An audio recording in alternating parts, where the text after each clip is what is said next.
box arrived at the Sao Paulo Museum of Art, and a young person, here in a lab coat, with a somewhat scared look. Very scared. What went through your mind? Broken into more than 200 pieces, my head in a little box this size, which was dust. I told Our Lady, you're going to have to help me because I can't do it alone. I really can't. I'm even getting goosebumps as I'm talking to you right now. You understand? The miracle that happened in my life, the restoration of hers and mine that she did for me. Because he used to say, ma'am, you have to paint, lighten up the saint. At that moment, I felt something and said, look, I'll teach you to pray the Mass if you teach me how to restore, okay? The right eye of Nossa Senhora Aparecida has epoxy putty on it today. Did you go meet the guy who attacked the statue? When I got there and saw the state he was in, I didn't say anything. No one did anything to him. He wasn't reported, but he lived in hell. He knew what he had done. There was a part of the image that remained intact and caught a lot of people's attention, which were the hands placed in a praying position. This was seen as miraculous. I think everything about this image was miraculous, if you want to know. I have the impression that priests are the successors of fishermen. You're the successor of Silvana da Rocha, mother of the fishermen. Mother of the fisherman, yes, maybe. She was the image's first guardian. But I feel cared for by her too. It's my duty to keep taking care of her. You made me write the book by revealing what I'd kept hidden for 20 years. Now I'm going to speak. Were you the one who encouraged me?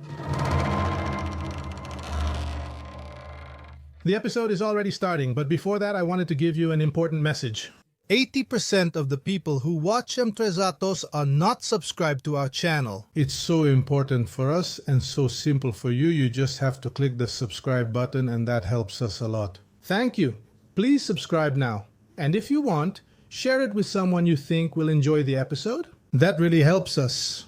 Wait, please don't skip. Stay a bit longer. I have another message.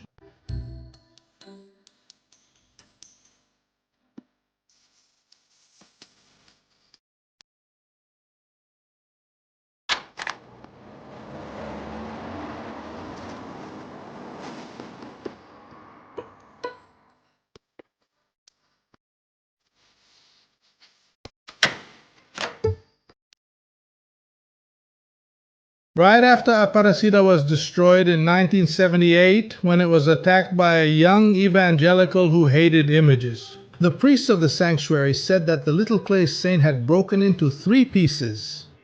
Then someone whispered, "There are dozens of pieces." That was already a reason for despair.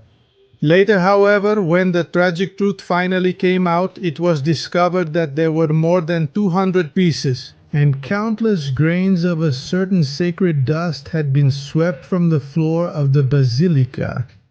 And all those pieces and the dust ended up in the hands of my guest. She was only 35 years old, and to reconstruct the image it took 33 days. She herself noticed 33. The age of Jesus was the time she spent in front of that holy body, deeply wounded and perhaps because of the fragility of the clay beyond salvation. And so my guest began to carry her own cross.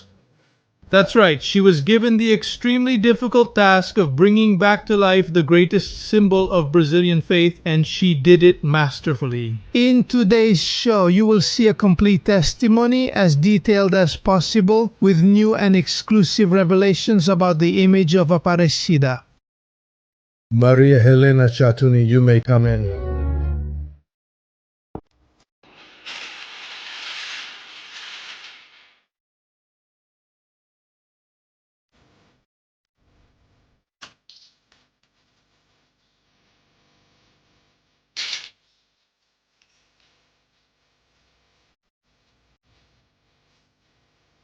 Everything we discuss has a story, right? I believe only I know this story, and I'm telling it for the first time. Oh, yeah. About this image here? It's because this image is a copy of her. Look, it's a copy of her, which is the only copy that was made right after she was restored. Can I sit down? Please, there's some water here too. Okay, thank you. What's the story you haven't told yet about this image? I brought my book for you. I also have mine for you. It's been a few years already. Yeah, I know. Please, get closer to the microphone. Yeah, here's the thing. By the way, this book I wrote about her, it was made, I was practically responsible. Why? I didn't know. So now you know, you'll find out. Because when you interviewed me years ago, In 2011 or 2010. around that time, exactly, I didn't want to give any more interviews about Nossa Senora because I was fed up. Because of you, remember? You only told me? I'll tell you, it was hard to get. It was hard to get. It was hard, right? But it's not like I did it because I like to be difficult. No, it's because of this. You're a journalist. Sorry to say this, but I have to explain why. And the journalists who came to interview me after the event when it was restored were incredibly ignorant.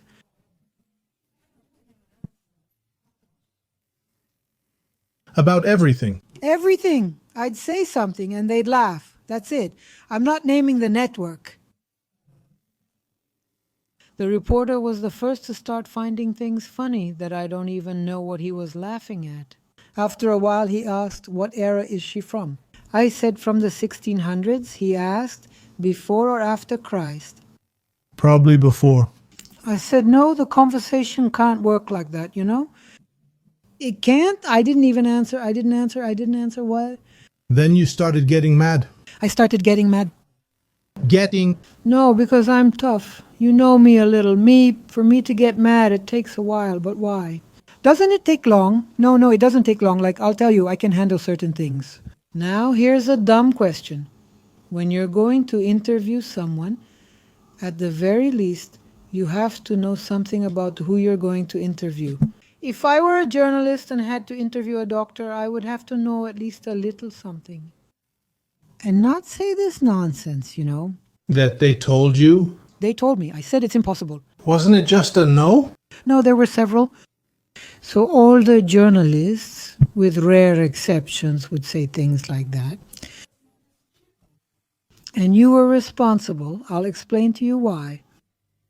You forced me to say why I would fix up Santa every year, and I didn't want to talk about it. And you kept forcing me, and I didn't want to talk. Well, at a certain point, you reveal a secret that had happened and I hadn't told anyone. Out of respect and to avoid creating controversy. Did I reveal it? You revealed it. In the book? You revealed it, I think it was in your book, and that's how it was. Why?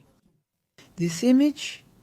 It was taken after I handed her over to Aparecida and Father Isidro. Who is this person you revealed? And that was discovered in complete secrecy. It remained a secret for 30 years. She's talking about the conflict you had with him. About the conflict, yes. And did you do me the favor of revealing it? Actually, I'm not even talking about the favor itself.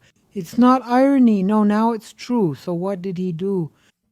When I handed her to Our Lady, he started saying, "She's not that color." And during my work, he wouldn't leave me alone. She wasn't that color. I said, "But I'm not going to lighten her nor express it." He wanted a cinnamon color, and I said, "She's not cinnamon or anything because we don't know what her original color is." She was probably polychrome, meaning she had several colors, just like the images were. Did you find any fragments? Yes, I did. Now me, who didn't believe her, I had to eat my words. Because that's what I thought about all that stuff about Aparecida. And I had been there when I was a child. I must have been about 8 years old, and I thought it was awful. I thought it was a weird thing. I didn't like her. I thought she was dark. Well, a child is a child, right? Well, anyway. And I couldn't imagine that this would end up in my hands later, so I didn't even know what material it was made of. It's terracotta, and those smart journalists would ask, "What is terracotta?" I said, "Guys, it's baked clay." But what is baked clay? It's terracotta, but don't call it baked clay. I refuse because it's universal. So those things were irritating me because one thing has nothing to do with the other. At a certain point, he made a copy of the saint, and this one here is the copy of the original. without telling me. I know you told me. Without telling me. And then he did us the favor of painting the saint with automotive paint. We'll get to that point soon. But tell me, what changed after our conversation? Oh yes, what change was this? I told you. Did you open your heart to me? Yes, of course I opened my heart, but I didn't open it completely. Was I that annoying? Very... I used to ask those questions, but do you really want to know? No, you weren't annoying. You were a journalist, just like you are a journalist.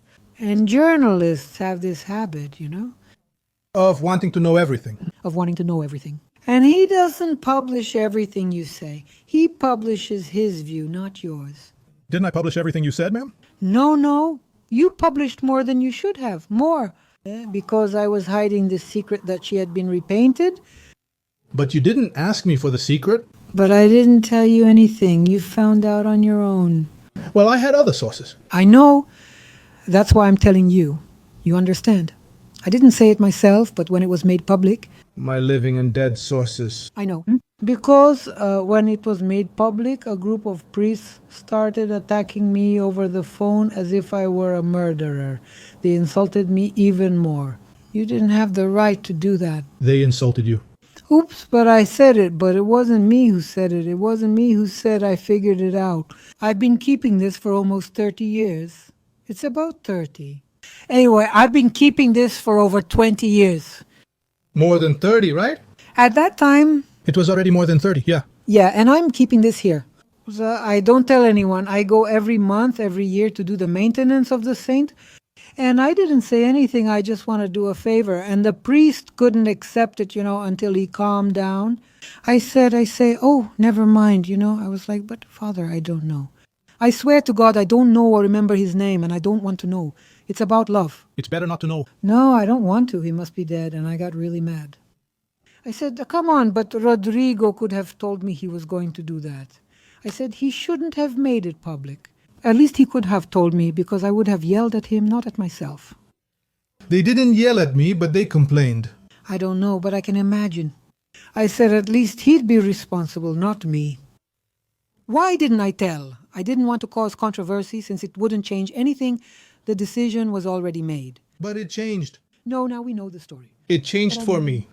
Now it changed for me. So when you published your book, I said, but Rodrigo is amazing. He published it and said, now I'm going to speak. I can't keep the secret anymore, I wondered, how about it? They'd ask, don't you want to give your own testimony or do another one? They always said that.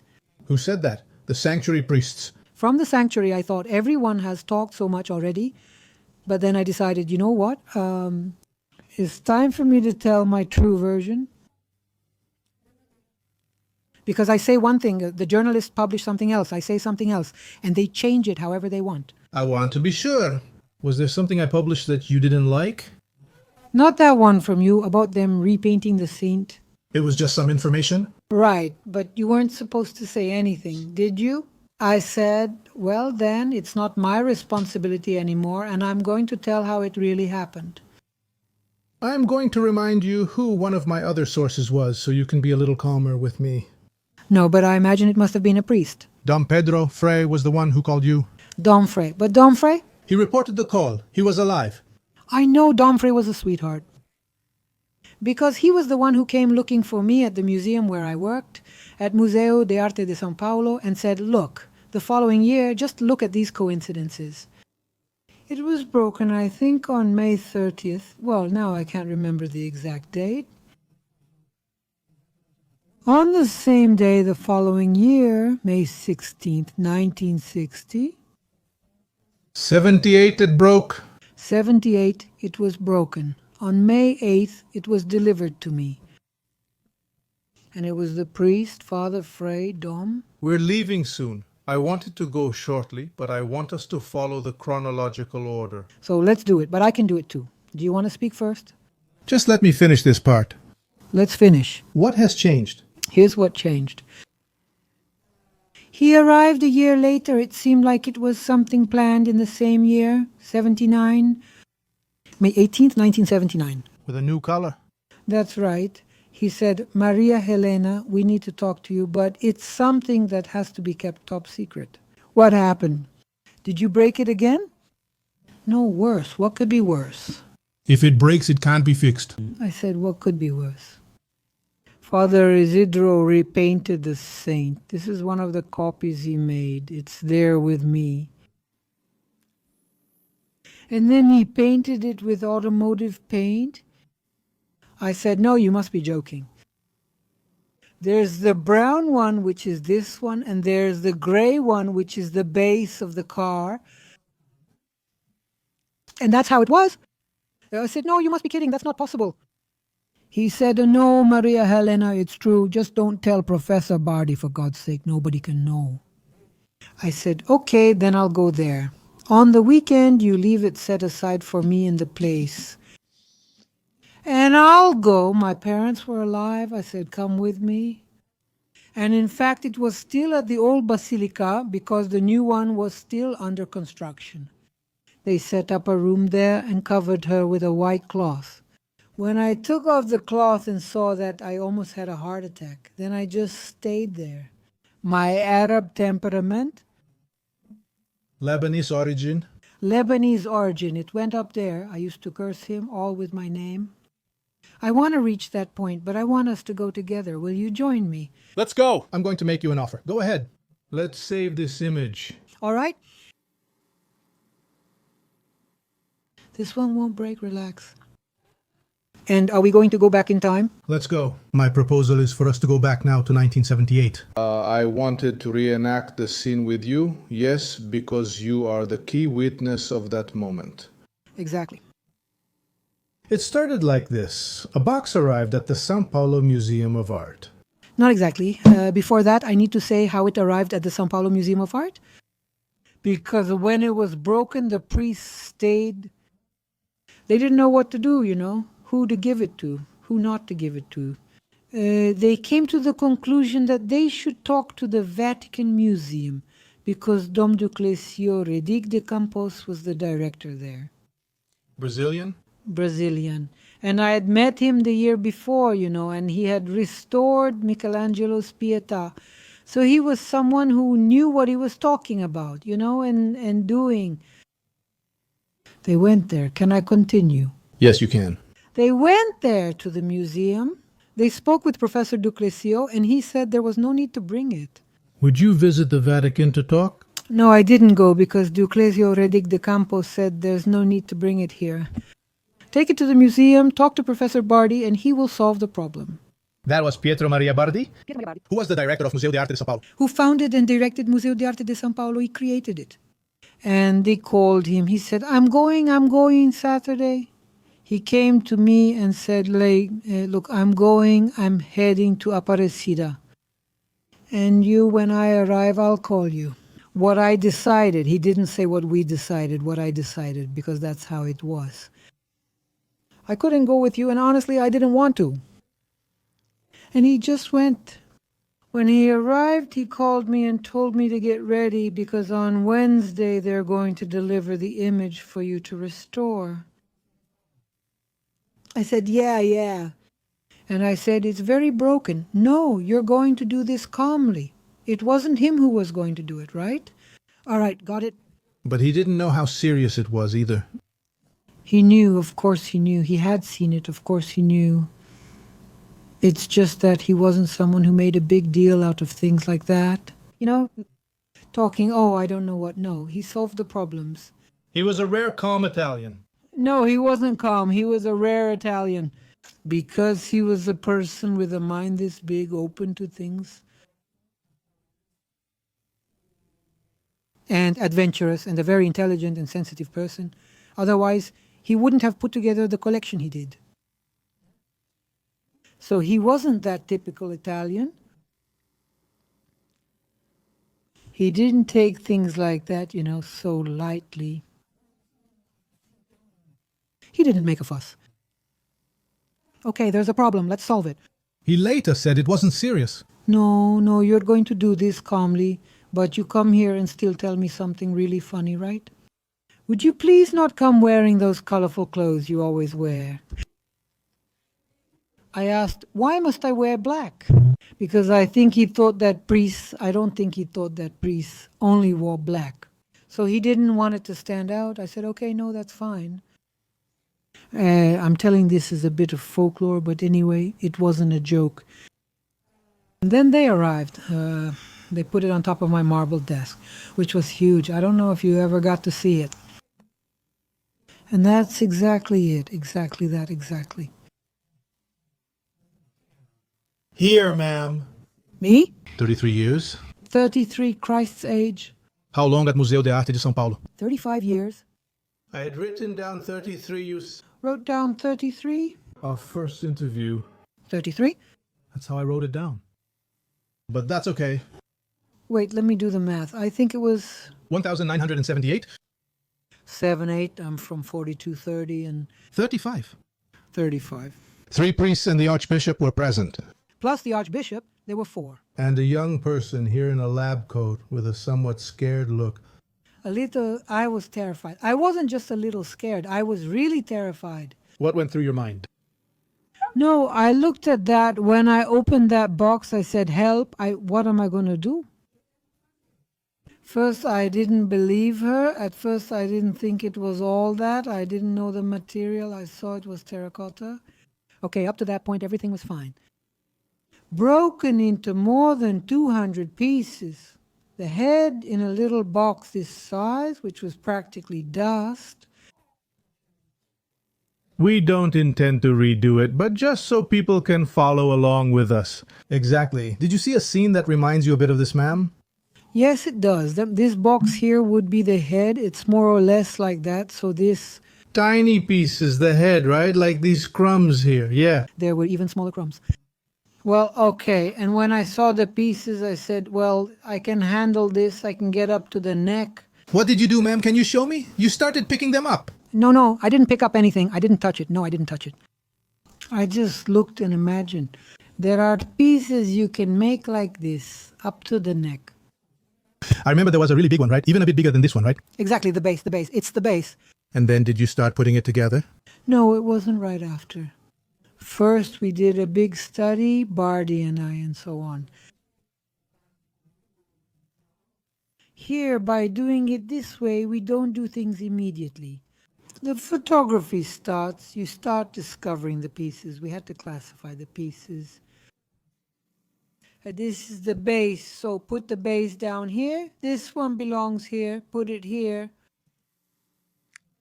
So it wasn't like that, you know. But at first, ma'am, you didn't even... Touch? No, I didn't touch. What did you think? I thought, I have to do this here. I told Our Lady, you'll have to help me because I can't do it alone, no. That was the first time I spoke to her again because I was devoted to her when I was a child since I studied at a nun school.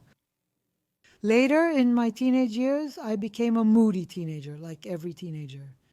And we start to become, how do you say, to question everything, you know?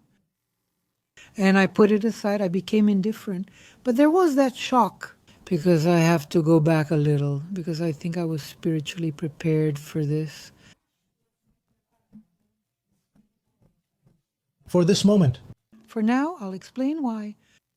I was going through a phase in my life, one of those black hole moments, you know? What had happened? They were my own issues.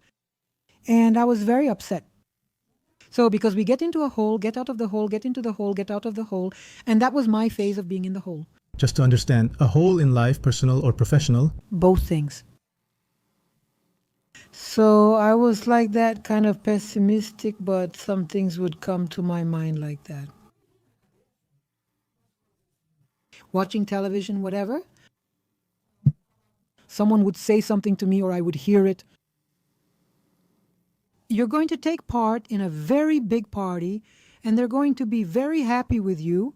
Was it a voice that spoke? It's in my head. I said, I'm crazy. You know, I thought I must be crazy. But I wasn't. No. I saw later that I wasn't. What was it? Listen. Then I said, what party? I'm more in the mood for a funeral than a party, you know. I talked to myself. that would pass and a day would continue. You're going to take part in something, in a party where everyone will be really happy with you. Well, let's see. Right after they break it, I heard Father Isidro speaking with his hands together like this. On television? On television, it's because I don't know what, they broke the saint because, oops, then I said, what an annoying priest. I don't know why he's making all this drama. If it's me who's going to restore it. It came to my mind. Can I remind you of something? When we talked, you didn't call him annoying? What did I call him? Jerk. But he was annoying and a jerk. He was both. And besides, irresponsible, because I'll tell you later why he was irresponsible, okay? Everybody already knows that I've said this, right? It seems so tired of hearing it, and I mentioned it in my book too. And you were the one responsible for me writing the book, you know. Because of my book? Of course, because you went and revealed the thing I had been keeping secret for 20 years. Now you come and learn. I said, are you sure he already knows something, you know? But I didn't want to be the one to say it, you know? So, by you saying it, you took the responsibility off me. Now I can talk. But they really yelled at me as if I was the one responsible. I said, I wasn't the one who said it. I didn't know who it was because you hadn't told me either. Well, can I continue? Yes, please. So when I saw the priest talking, I thought he was really annoying and actually a jerk. But a jerk, I only found out who he was later. Father Zito, who was the superior of the... He was exactly the superior. Why did I find him annoying? Because I have a strong instinct, a great sensitivity, which I think every artist has, a third vision, you know? A sensitivity. You find things out in a different way, one that's not rational. It took me years to accept that, you know? Now I accept it. If something buzzes in my head today, I stop. I listen to the voice and stay quiet. So like this... They came and Isidro said, but we could have done this back in Aparecida. We can. Oh gosh, leave him alone. We could have done it. I said, why did you bring him?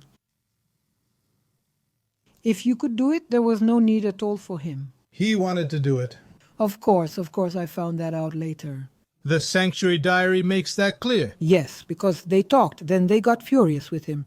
You know? Because things got ugly, you understand? So they came there. Dom Geraldo, he came every week with 3 more priests, and Father Morgado, who was such a sweetheart. Father Morgado had already restored it. He told me, Maria Helena, I did everything wrong back here. He put in a pin, cement. Yeah, he said, look, we don't know anything. You're going to have to take all of this out. Even this hair back here, I made it with wall cement. I said, leave it to me, it's no problem. So I got along really well with them, except for Isidro, who every time he came, he cursed at me in some way. He would insult me. He said you were aggressive. I am, but only if the other person is aggressive first. I'm not the first to be aggressive. I'm aggressive when I'm attacked. I respond. So I think that's necessary, you know? Because sometimes a person can be aggressive out of a lack of manners. For some reason, I'm not going to go after the person. But if she attacks me, saying, not, ma'am, you're very aggressive, because he used to say, ma'am, you have to paint, you have to lighten the saint. And I said, I'm not going to lighten it. Did he want her to be white? I don't know. She wasn't this color. I said, but she came to me with this color. I'm going to give her back with this color because her origin isn't this color either. She was polychrome, meaning she was colorful. She lost her color in the water. That's when I found out she had really been in the water. Because these pieces that I'm going to take off to show you, they didn't break like this. They would break and flake all over inside, which meant she had absorbed a lot of water.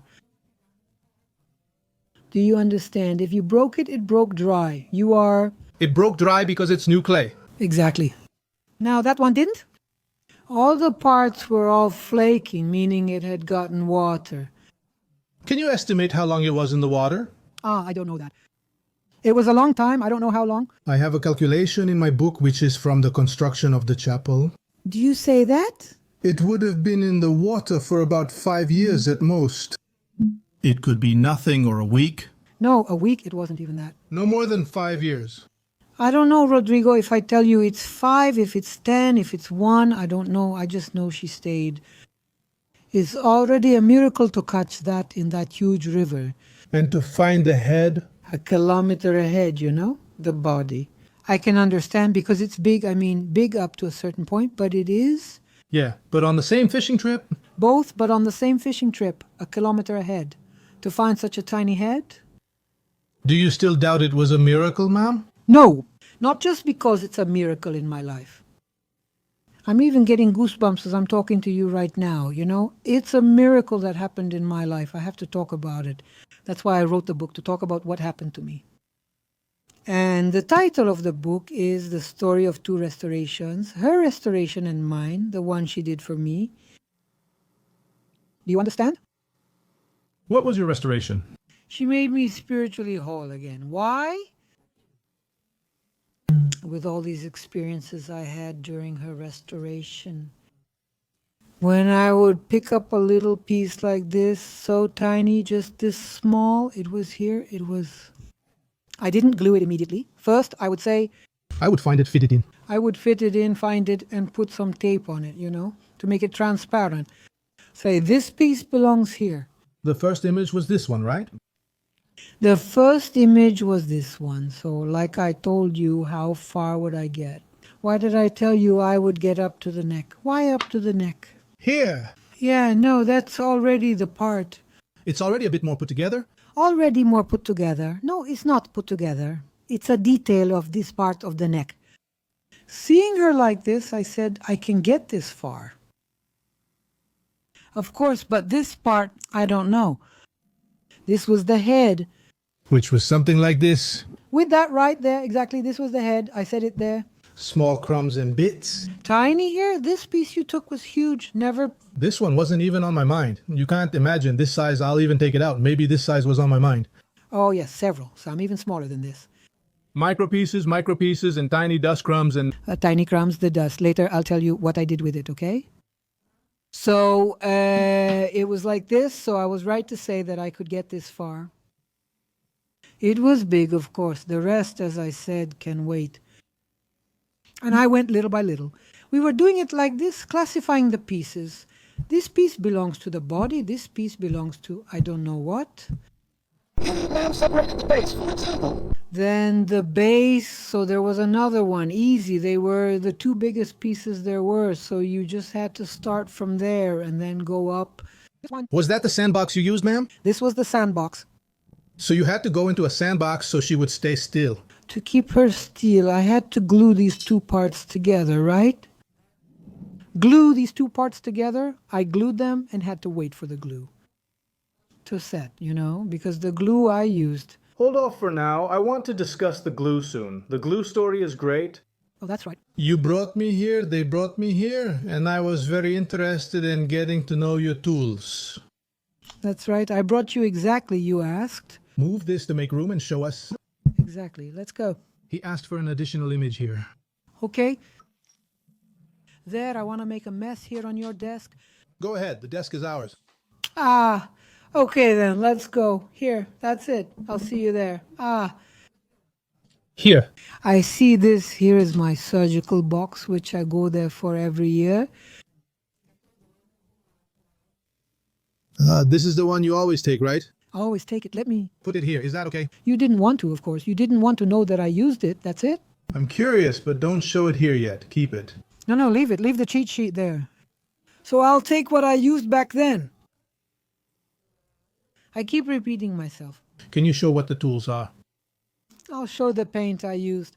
This is a pigment of the color, one of the pigments that gave color to Our Lady. Can I see it? You can see it, of course. If I put it on my hand, I see its color. No. You don't need to do that since you won't remove it later. I can put it on a piece of paper, maybe. You can put it. It's two. This one can read the name of. This turns into ink. It turns into ink with the material I'm going to use. Ma'am, you added water here? Of course, not water. Not something, right? Something, another material. Exactly.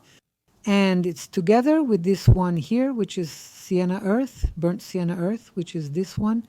And this is also sienna earth, but it's lighter to make the color. The combination of these? The two would make a color, you know? So I said, I'm going to make the same color that I found. Even though Father Isidro wanted me to lighten it, I said, I won't lighten it. Let's wait a year. That way, people already get used to it and so on. If you want, I can lighten it, but now if I lighten it, they'll say I did a new class. Was your duty to maintain the previous situation? Exactly. I said my obligation as a professional is to maintain what I receive. The original, otherwise it's not restoration. Nowadays it's trendy to talk about fake news, right? It was a fake, so there was no fake. Back then we used to say something else. It existed, we just didn't use that name, right? No. It was used, but fake accounts were everywhere and it never became popular. But then he couldn't accept it. So I would go there every week with the Reader's Digest selections. The magazine. The magazine. I'd say, look, this is how you do it. He also brought it to you, which I brought here. He brought these images, right? To you. Yes, it was by Michelangelo's Pietà. Michelangelo destroyed by a madman. Crazy, insane person. It was actually Professor Duclesio Redigere Campos, who restored it. But it wasn't completely broken. It took hammer blows. It took hammer blows, which is very different. So isn't it about rebuilding the part? If If it were for you, rebuilding the finger of Pietà would be easier. Look, I'll tell you what happens. First of all, nowadays we don't reconstruct.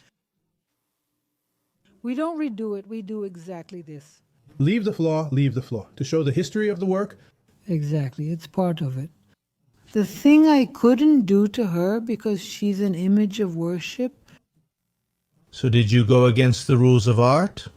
I went against them with everyone's approval, Badris, the priests, because I couldn't leave her, for example, with a missing piece of her face. There was a piece missing here from her face, from her eye. I couldn't leave a hole. She's an image of worship, but the Pietà is not. I thought she had a wound on her face. It's horrible, isn't it? So the Pietà is not an image of worship. It's a spectacular sculpture made by the greatest Michelangelo. So you have to respect that. Did they preserve the flaws in the Pietà? I didn't get to see it afterwards, but Believe. I noticed. I didn't notice. It's because you look with a different eye. I look with a critical eye as a restorer, as a painter. And we know, you see, now they usually do this scientific restoration, as they call it, which is to leave it.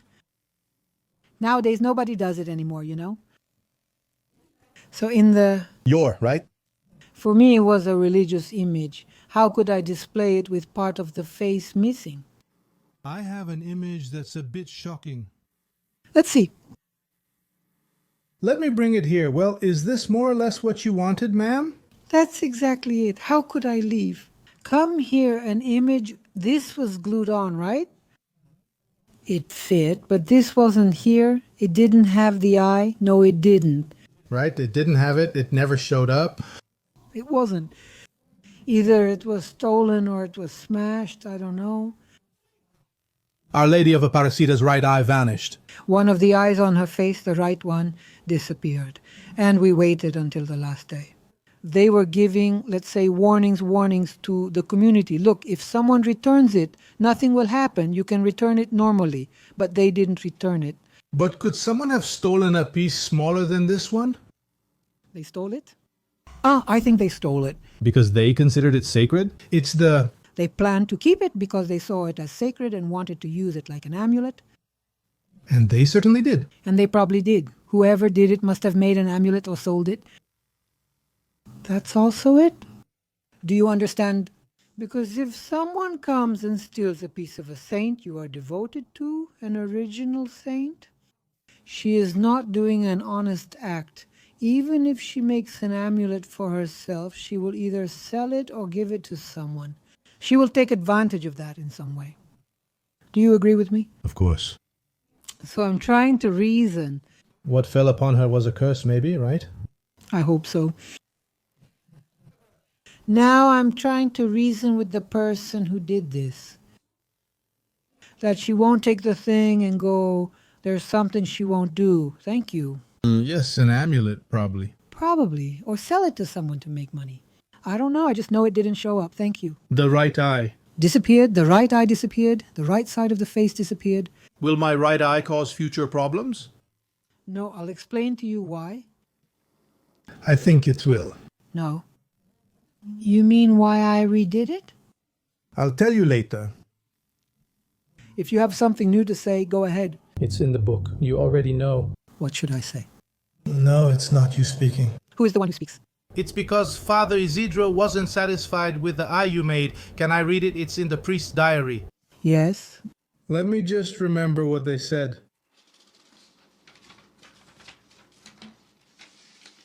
Here are the years of Aparecida, which were the notes made by the priests themselves.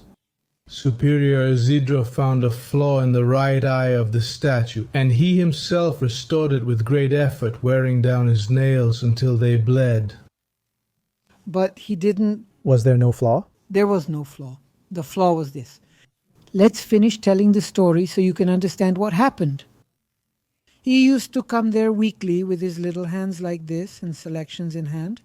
You have to do as was done here with the Pietà Michelangelo. It's Father Isidro. The Pietà Michelangelo is made of marble. It's huge. It has nothing to do with terracotta. I can't do it like that. Yes, each case is different, and this case is like this. Well, then he couldn't accept it. One day he said, "You need to lighten up, ma'am. She wasn't this color." I said, "I can do that a year from now, but not now." All of this during those 30 and 33 days, 33. days. It was... My torment, I got confused. The 33 were the days you kept the image? Yes, exactly. 35, the age, exactly. I said he was making me younger. You made me 2 years younger. Well, anyway. Then he couldn't accept it. Then one day he came more aggressive than ever. And he told me that I had to lighten it because of whatever. Blah, blah, blah, blah, blah, blah. At that moment, something came over me. And I said, "Look, let's do this. Let's switch places. I'll teach you how to say Mass, and then you teach me how to restore, okay?" "Is that okay?" He said to me. "You're very aggressive, ma'am." I said, "I haven't even started yet. Are you going to let me work? Because I know what I'm doing, and I'm not working alone. We are doing it. People who understand, we are doing it. I'm not just making things up. We are doing what needs to be done. When it's over, if later, in a year from now, you want me to clarify, I'll clarify. But right now, I'm not going to clarify. Because it's all, standing up, and they're going to say that I made a new one. And you see, it's not psychologically correct or professionally correct. What was Father Isidro's argument to clarify the image that appeared? Go ask him. I don't know. He has already passed away. Yeah, so only if it's at a seance you can ask him, only if you go. Well, I don't know. But didn't he tell you, ma'am? No, he just picked on me because I'm a woman. He was a racist, he was a sexist, and a racist too because I'm of Lebanese descent. He didn't like it either. Who knows what's going on? He picked on you? He picked on you right away. And I didn't like him either. I already didn't like him on television because I could feel that negative vibe from him. Your spirit didn't match with the priests? Not at all. I got along with everyone but him. And when my spirit doesn't match with someone else's, nowadays I don't even try. Back then I had less experience. I was younger. I used to say, let's try to see what I'm like, right? Today I don't try.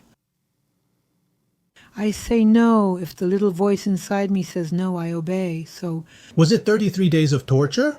of torture. He only stopped when I fought back.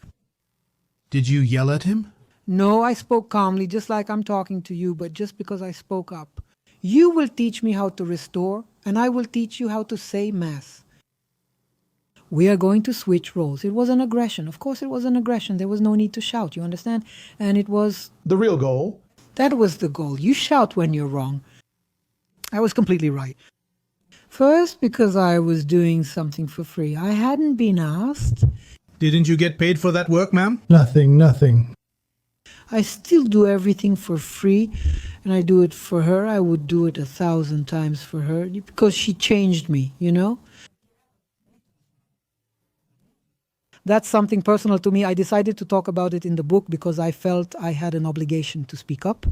Did you say you didn't want to charge? Or were you never offered anything by the museum? No, they did offer. I just didn't want to charge. Didn't the museum charge the sanctuary? They didn't charge the sanctuary, would I?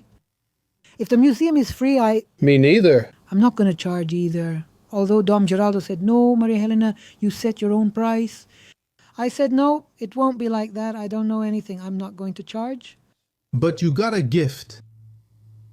Quite important. Which one? Father Isidro gave you a copy of the image. That's true. It's true. So it was like this, that year, a year went by, right? And he came, I think he had already died or had been removed. He left, he abandoned the sanctuary. He abandoned it? Exactly, because I think the priest did. So when Fray Domfrey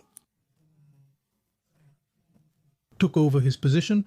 he took over and told me at the museum, Maria Helena, we need to talk. He came along with Father Morgado, who was such a lovely priest and always gave me a lot of support. We need to talk to you, but it has to be in secret. What happened? With the picture? Ah, a disaster. Did you break it again? No. Worse? What was it? We'll tell you right there. They talked on the phone. Not over the phone. We don't want Professor Badri to know. I said, guys, what is this? This can't be good. No, it wasn't good. So there we were, sitting in a room, the three of us. And they said, look, what happens? Here's the thing. Father Isidro painted the saint with automotive spray paint. I said, what do you mean? I thought he was joking, right? What do you mean? It's that brown color, you know, the one that's brown and gray, right? He took the brown one. The gray one, like a car. The gray one, like a car? Did you take the brown one, like a car? You use the brown one like car primer so you can paint over it later. And it's brown and gray in color. He took the brown one and used the spray gun, I'm not sure how it works, to paint it. It looked totally different. It looked like those statues from Mbanda houses that you buy made of plaster, those horrible things. It was gone. Everything ended up looking awful. And when I saw that, I said, look, for God's sake, you must be kidding me. It's not true, but you can't say anything to the teacher. You have to go there alone. I said, I took my car, went with my parents, who were alive then, and told them to drop me off separately so no one would see. And they put her in a room with a white cloth over her. And when I took off the cloth, I started cursing. Swear words. I was saying some really big swear words. I said, it's not possible for this guy to see this. This is a crime. When they had already told me about this, I called Basif, because Basif is the company that makes these paints, right? Oh, really? And I had a connection with them because I had done an exhibition in Germany. It was sponsored by BASF, so I still had a connection with them. And I called them and said, listen, what can I use to remove a paint like this and this? Then they gave me a solution. What was it like? I think it wasn't exactly turpentine, but a little stronger than turpentine, you know? So there was a chemical product that Would remove that automotive paint. It would remove the chemical without affecting what's underneath, you know? Wasn't it just painting over it? No, on the contrary. You're crazy, aren't you? Are you serious? Paint over it. You are going to be a part of it. You have to remove it. You have to show the original piece, what it's made of. It's terracotta. So terracotta wasn't painted. It had a patina. This is called a patina, you understand? So it's not a painting because it was originally painted, it's believed. But it lost the paint after spending years in the water. Because when you paint something made of clay like this, you don't paint it directly. You put a layer of plaster, glue, you make a base there, then you paint so the paint will stick. Exactly. It sticks, but if you throw it in the water absorbs and takes it off. That's the plaster preparation. Is that why Aparecida's image is black? I believe so because I found a little piece. I mention it in the book, a little bit of color behind her. I left it there. Was it red? It's a shade of red. I don't know if that's what it was. But there was a study before its restoration where they had also found blue. No, they didn't say that much nonsense. What they said was ridiculous. Isn't that true? No. She came to me just as she was, the way they brought her from Rio. Just as she was, whole, she came to me like that. They had just put on a darker color, which is a darker brown, but after removing that brown, I discovered a little bit of red. So it's believed that she had been polychromed and that she lost it during the years she was in the water. It doesn't matter if it was 1 year, 5 years, 10 years, I don't know. She lost it because that's normal. And the red makes perfect sense, which is one of the colors used. Wow. A color used for Our Lady. Not only that at the time, which was the Baroque period, the late Baroque, but it was, I understand. So I said, well, let's leave this for people to see. And if it's there, it's still there. Well then, now I got lost. Where was I? We were at the painting incident, but I wanted... The painting. I suggested we share it because I wanted to hear about the restoration details. Okay, I'll tell it. Did you bring the tools, ma'am? Yes, I brought the tools. Can you show how it started? You took the first pieces and started putting them together. This one fits with this one. Exactly there. Look there. There was... Well, not here, it's not. Then you take the pieces, look at them like this. What goes? No, it's not here. Let's see. Not here. Then you take another piece. Let's see if these two fit here like the base. It's not either. The one that's missing. Did you understand? There's a piece missing here. So if I keep doing this, we'll be here until night. Maybe we could fit this here? Yeah. It fit here. Look, yeah. Then you take the tape and put the tape so you know you found it. Because the tape is transparent and you know that at least that part fits with that one. And then later you'll use the glue because the glue I used is an Argentine glue. Why? And there wasn't exactly epoxy pole because they didn't have it at the time, but it wasn't metallic, it was for this one. You have one exactly like this here, don't you? I must have one. I should have one. A little box when... We opened it here, this one, look, this one. Is this the exact glue? It's the exact glue. At the time, was it only available in Argentina? It was only available in Argentina. How did you find out about this glue? Because a few months ago there was an Argentine who came to work on a restoration for the bar of a part.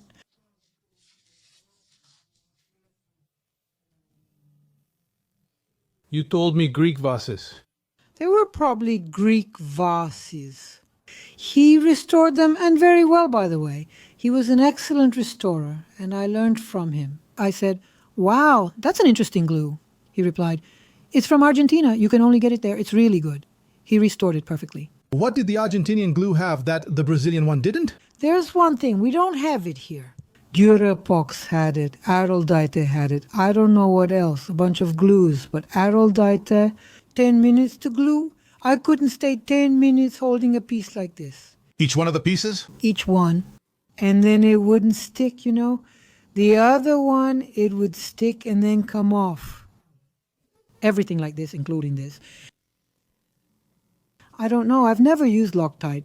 Durapox? No, Durapox. I used Durapox. It's actually good that you brought it up because I made something with Durapox. I finished the face using Durapox. So today, in the image of Nossa Senhora Aparecida, is there Durapox? There's Durapox with the dust from the image.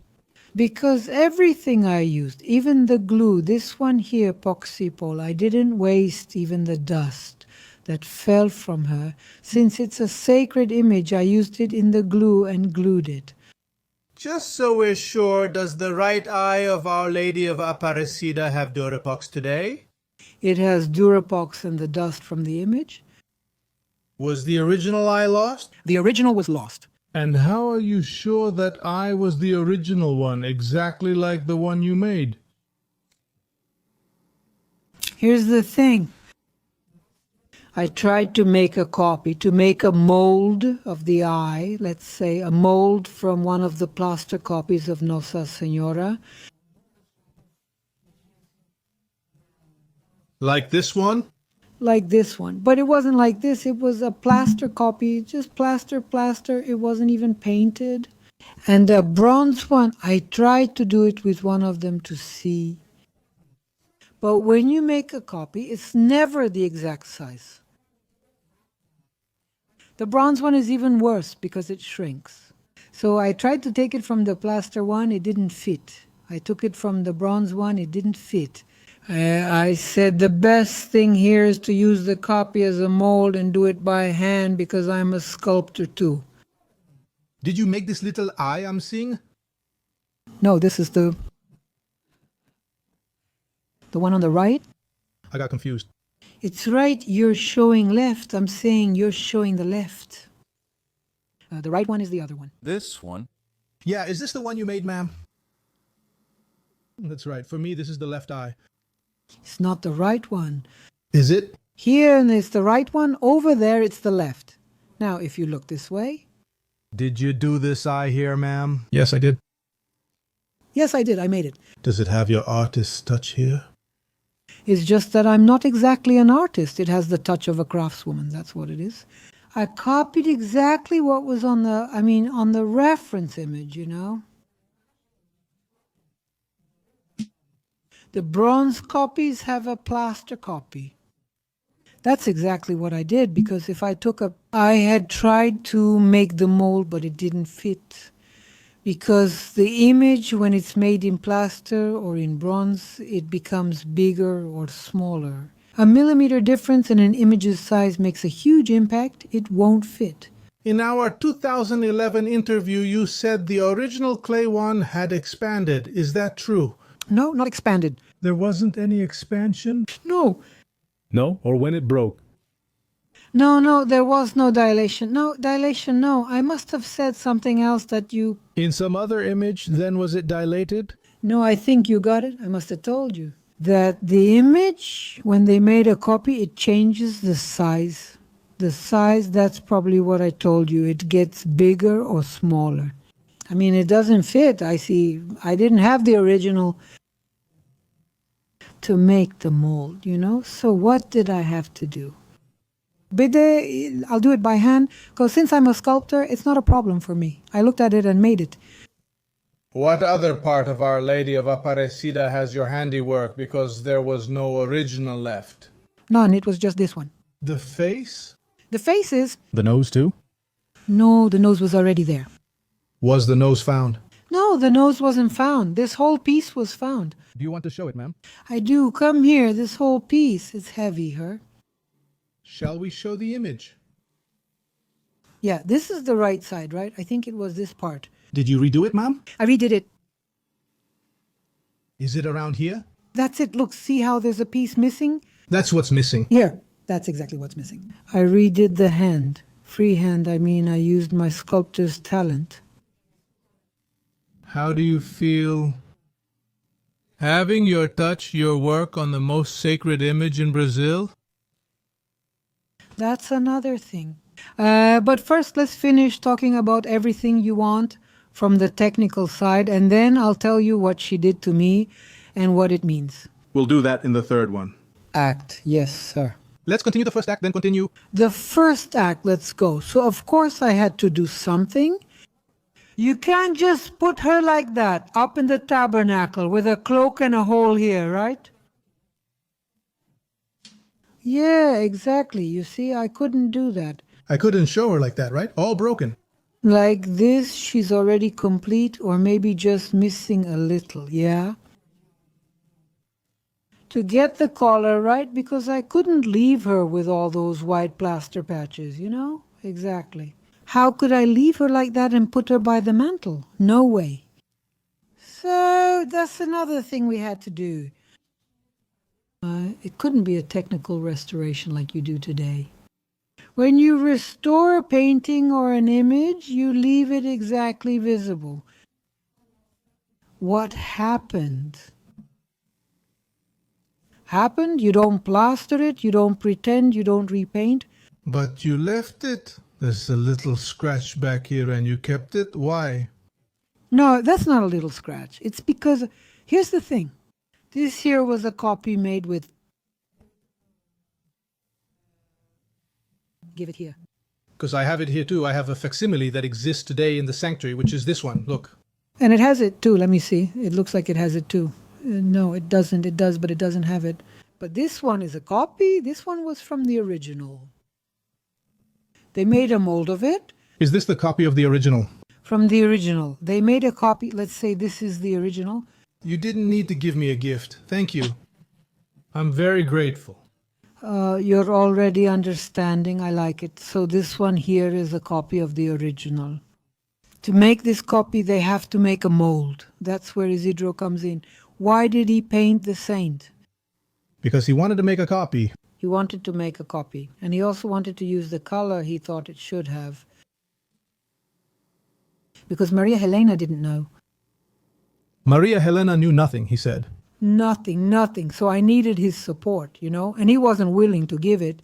Well, anyway, so she had this here, which is the original, which was the restoration done by Father Mogado.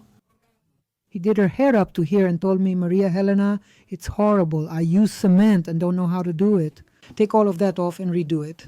But she was broken here, so she was glued as well. And the mark stays. I left the mark, you know. I didn't want to make her look perfect. I won't remove the marks. It's a historical mark. Exactly. This shows the body was separated from the head. Exactly, you understand? That's not making new ones. That's not, let's say, plastic surgery or botches. That's not it, you understand? But you were kind of like Hitchcock, who appears at the very end of the scene just to add a touch. You left a detail. No, she... Fractured. No, it's because I don't think it was just that, no. There are others here too, you know? It wasn't just that, no. I don't think I had it, for example. So, for example, I wasn't going to do everything right. I had to leave a place where because she was treated, I say it again, like a sacred image. Therefore, it couldn't be a scientific restoration, that is leaving all the restorations visible. Is that what they do today? But if it's a sacred image, considered sacred, and I'm not the one saying it, it is considered sacred. So I had to respect its sacredness. May I see the instruments you used? Yes, you can. Are these exactly the ones you had back then? Or are there several? No, I practically used them. Let's take this out. You can take that box out. Look, I used brushes. Can you show me? I can. You can take it. What's in here? This is a scalpel. A scalpel. This is the scalpel you used for the restoration. Yes, it is. It's a different blade since many years have gone by. The blade was replaced, but the bottom part is... Yes, the same. Or maybe I replaced it. I'm not sure, but it was just like that. Here too? That's one. What do you call it? Spatula? Spatula. What is it used for in this case? To mix the paint. Is the scalpel used for making cuts in the image while mixing the paint? No, the scalpel is to remove the excess. For example, if I put the glue here, right? Let's see. You saw here that I glued the excess. I have to remove it. You understand? But I leave the mark. Do you understand? Can you do all the details with the scalpel, ma'am? Yes, this lets me handle all the details. Is it the key tool in restoration? No, there are several tools. Each piece is something different. You understand? You have many brushes here, ma'am. A lot of brushes that are used for different things. Each is a different size, but all of them... All the brushes. This one is used for cleaning. Oh, not just for painting? No, we use brushes to clean. And this one? Nothing. This is for mixing the pigment. Is there anything in this bag? There is cotton in this bag, I can see. And there is... Wait. Turpentine. What is turpentine used for? To dissolve paint, for example, to clean when there's paint. Turpentine, it doesn't remove old paint, you know? It's true. When you do a cleaning... Oh, it only removes the fresh paint? The fresh one. So it's good for restoration then? Exactly. When you clean a painting, you use a piece of cotton or a cotton swab. Or you remove that restoration that was done. If it's bad, you take it off. And turpentine is used to neutralize the effect of the solvent, which is usually absolute alcohol or acetone or something else. Do you understand? So turpentine is used to neutralize. Fresh paint gets removed by fresh paint. Do you still use it now? Yes, every year I go there. What do you do there?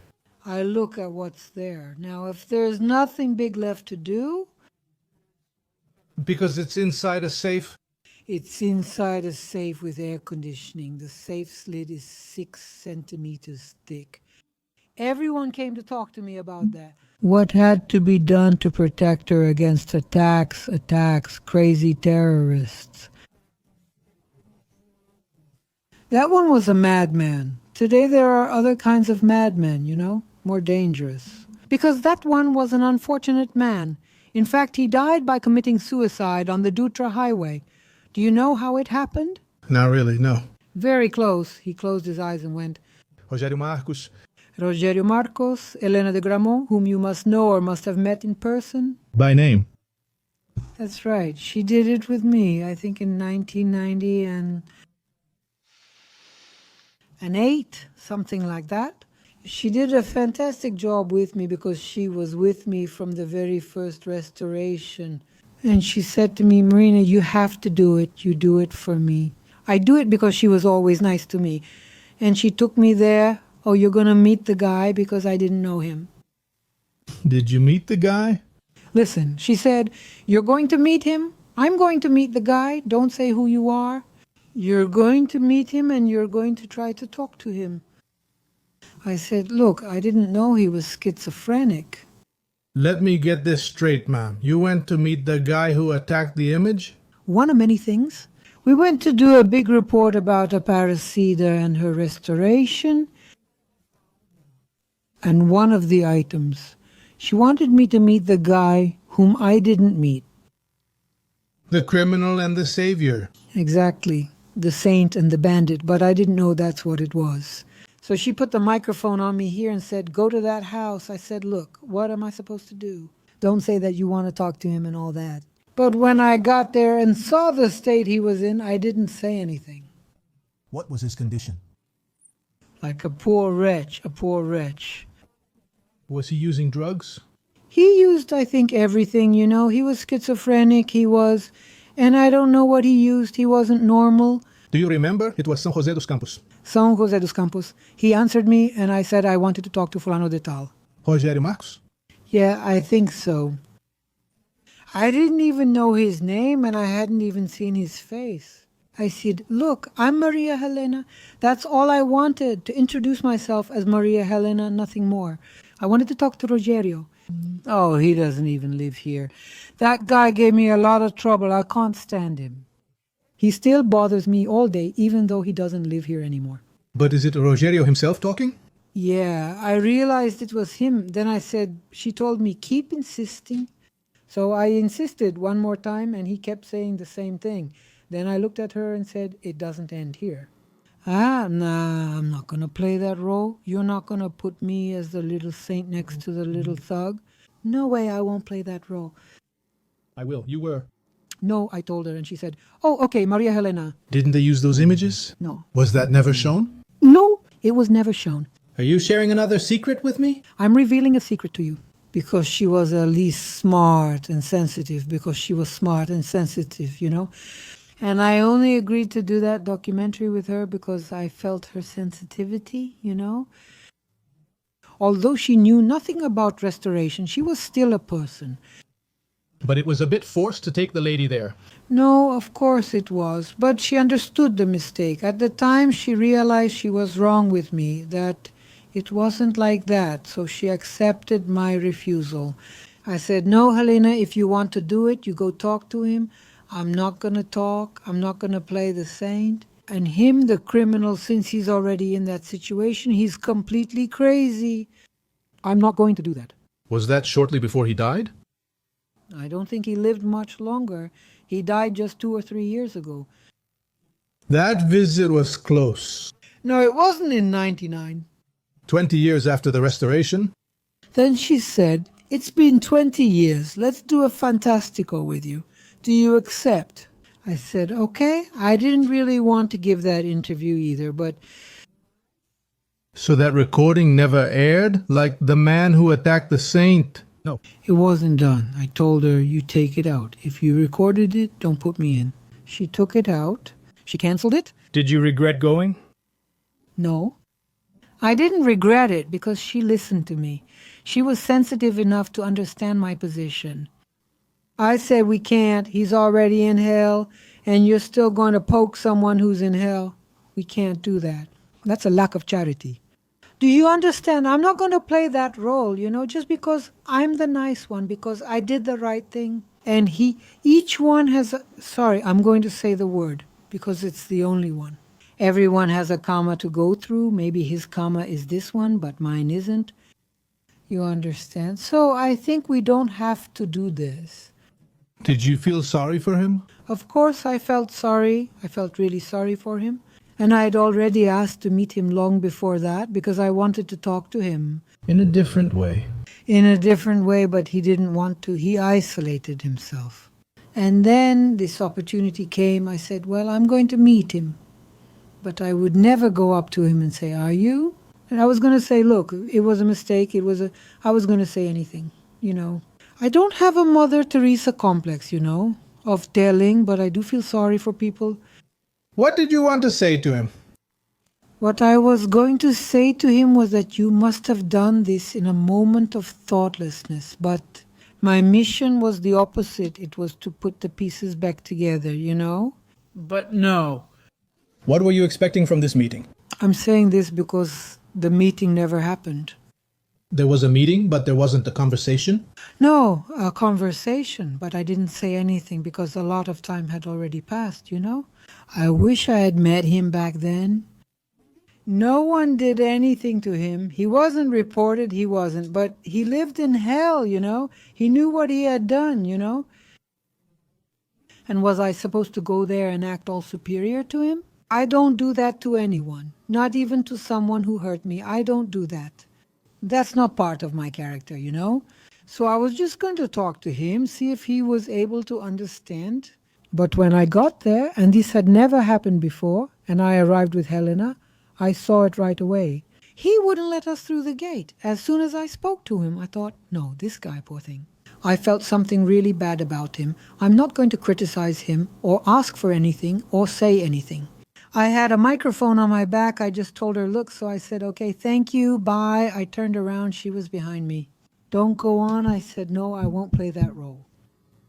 I'm sorry, I won't do it. Otherwise, we'll stop the interview right here. So what now? Then it was all right. She was really nice. She was a nice person. She was very sensitive. I wouldn't have interviewed her otherwise.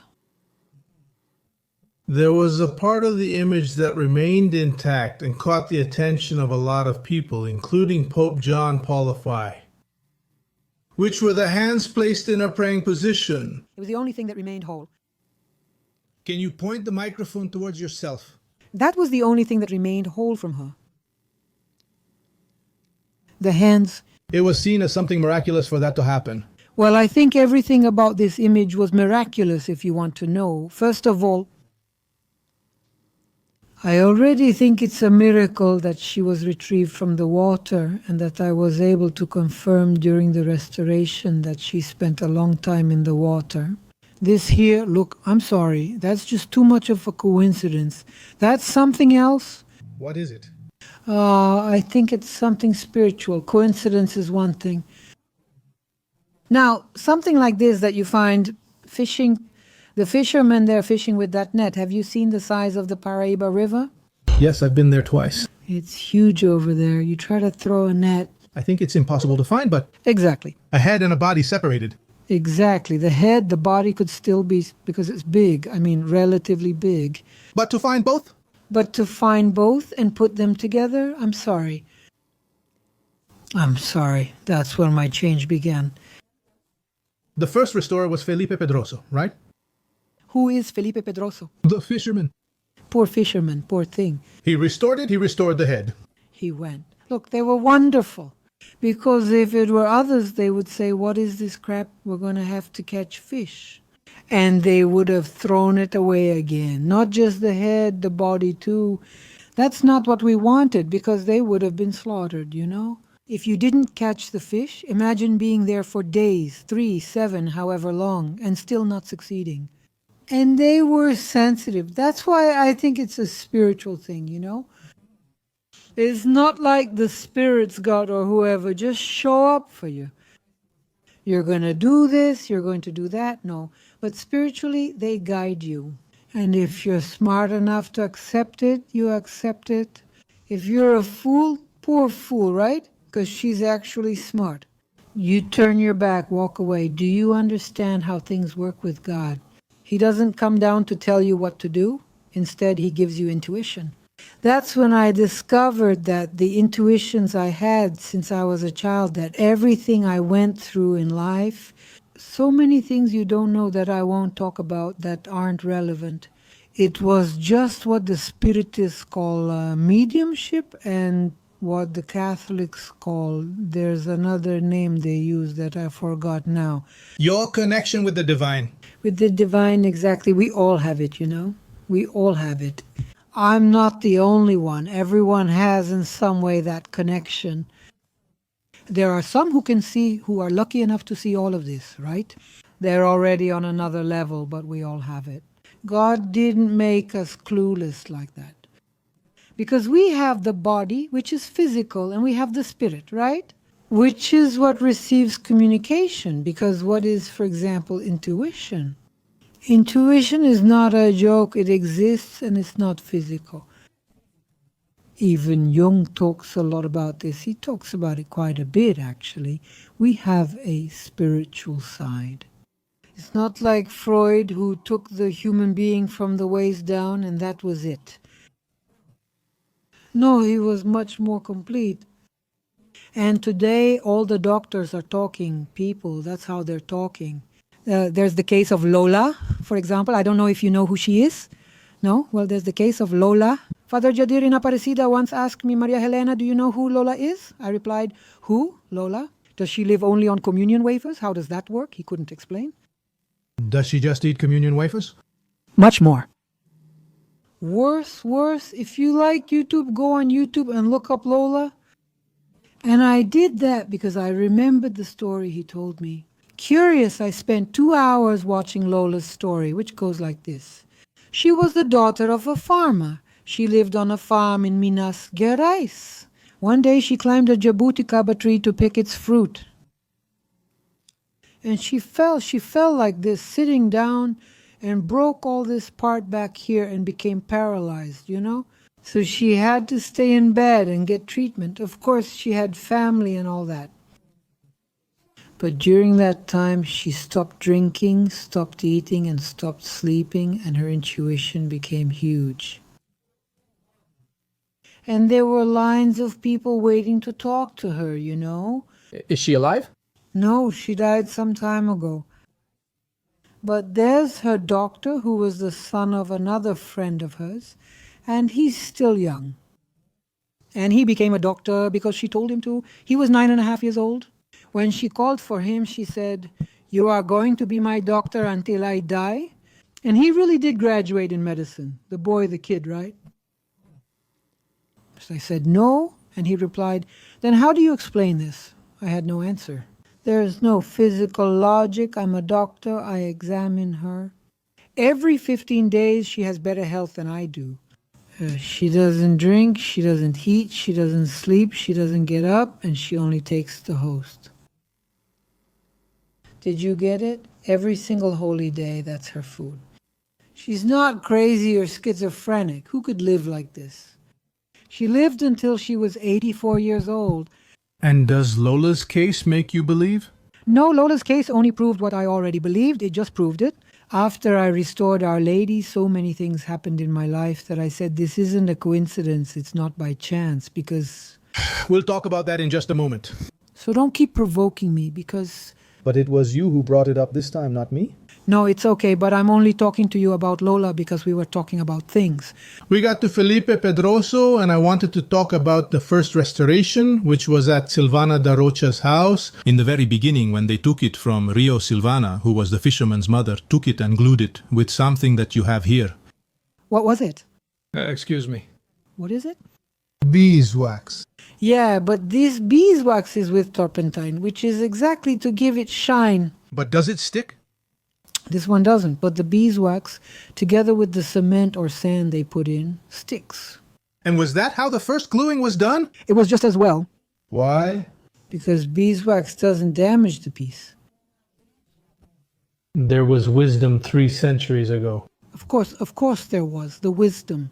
It was actually the fact that she glued the thing because she realized it wasn't just any old thing, that it wasn't just any object, It's not that thing you throw in the water for, for Yamanja and all those things. It's not that. But there was a belief at the time that a broken image brought bad luck. Exactly. But we don't know if it was broken and then thrown away or if it broke because it was thrown away. Nobody knows that. I believe it was thrown away already broken. I can't tell you, and neither can you. I just believe. I don't have any proof. Right? I don't have proof either. If you show me, I'll agree. For me, what matters are the facts that an image appeared of a broken body in the rushing river, like the Tietê, huge, muddy, that the guys found the body, took the body, kept the body, they could have thrown it away too. And a kilometer ahead, they find a little head this size and pick it up. Oh, they didn't pick it up and put it together and see that it fit. And then they did all that and took it to their cabin. Only if they were really dumb, right? They were inspired, they were sensitive. Cretin is the adjective you saved for Father Isidro. No, he's worse than a cretin. He's worse than a cretin. Cretin is something common. A lot of people can be due to lack of intelligence, lack of culture, lack of opportunity, and so on. Not him. He had no excuse because as a priest he was absolutely obligated to have more culture, more respect for what he was responsible for. You understand? She was a saint and didn't do the terrible things they did to her before her. They did everything. They made cement, they made sand, they did, everything. But Father Morgado, who did this, was clever and said, Maria Helena, please remove it, as I'm not a restorer. I did something terrible. It was improvised. It was improvised. I don't know how to do it. I said, don't worry, I'll take it out, because usually when you get a part, you respect what was there before. There was no way, but he was humble, so much so that we stayed friends until the end of his life. The humility to tell me that, The only one who disrespected me terribly was Isidro, the others didn't. Now, it was the... Only after you said in your book what you shouldn't have said, that she was, I get it, repainted, that they painted her. That's when it happened. I didn't even remember the priest. He was apoplectic. He was calling me every name in the book. Did he really curse you out? Oh my God. A curse word? It was a horrible curse word. At the time, I had a fax machine and I had it turned on and my gardener was mowing the lawn. He yelled so much that my gardener would just stand there like this. Mrs. Maria Helena, what's going on? What did the fax have to do with the story? No, I was using it. The fax phone. The fax phone the phone. I think if you use... I was using the device. I was using the device. And when the phone rang, I answered it and forgot to turn off what I was using. So the conversation ended up being overheard. It became audible to those who were outside. And the gardener was listening, He was there. Mrs. Maria Helena, look who was there. The men were cursing with every name you can imagine. I don't even know his name, and I said it, but it wasn't actually me. It was Rodrigo. It was Rodrigo. Go yell at him, not at me, but you were the one who told him. I wasn't the one who said it. Then I thought, did I say something? I was sure I hadn't told you. You did, I did, you did, but you didn't. I'll send you the audio, but I don't know about that part. I don't think you didn't. I said, maybe I told you, but I said, don't post it, or don't do it, or... I may have gotten that from other sources, like I told you. No, I think you have other sources. I know I didn't say it. I asked you to turn off your phone. I turned mine off, told you what happened, and you turned yours off. Only if you're lying to me, so you're not lying. That's my journalistic ethics. Yeah, and ethics as a human being, right? So, and I saw that you had turned it off. No, but I had other sources. So I told you. Because I said I can't tell this secret, because otherwise it's going to create a huge controversy here. But I thought it was much worse for you to call the priest a jerk than for you to say he painted the saint. But he just... No, it wasn't worse. It wasn't worse. I called him a jerk because he was already dead. I didn't call him a jerk. You called him that in front of him. No, I asked, sir, are you there? No, I didn't say jerk. I said, sir, respect me, because you're telling me to do something you don't understand. So I'll teach you how to say the Mass, and I... Right? Yes, no? Lord, teach me, and I will pray the Our Father. Cretino, you said that to me in the interview and you didn't ask me to turn off the recorder.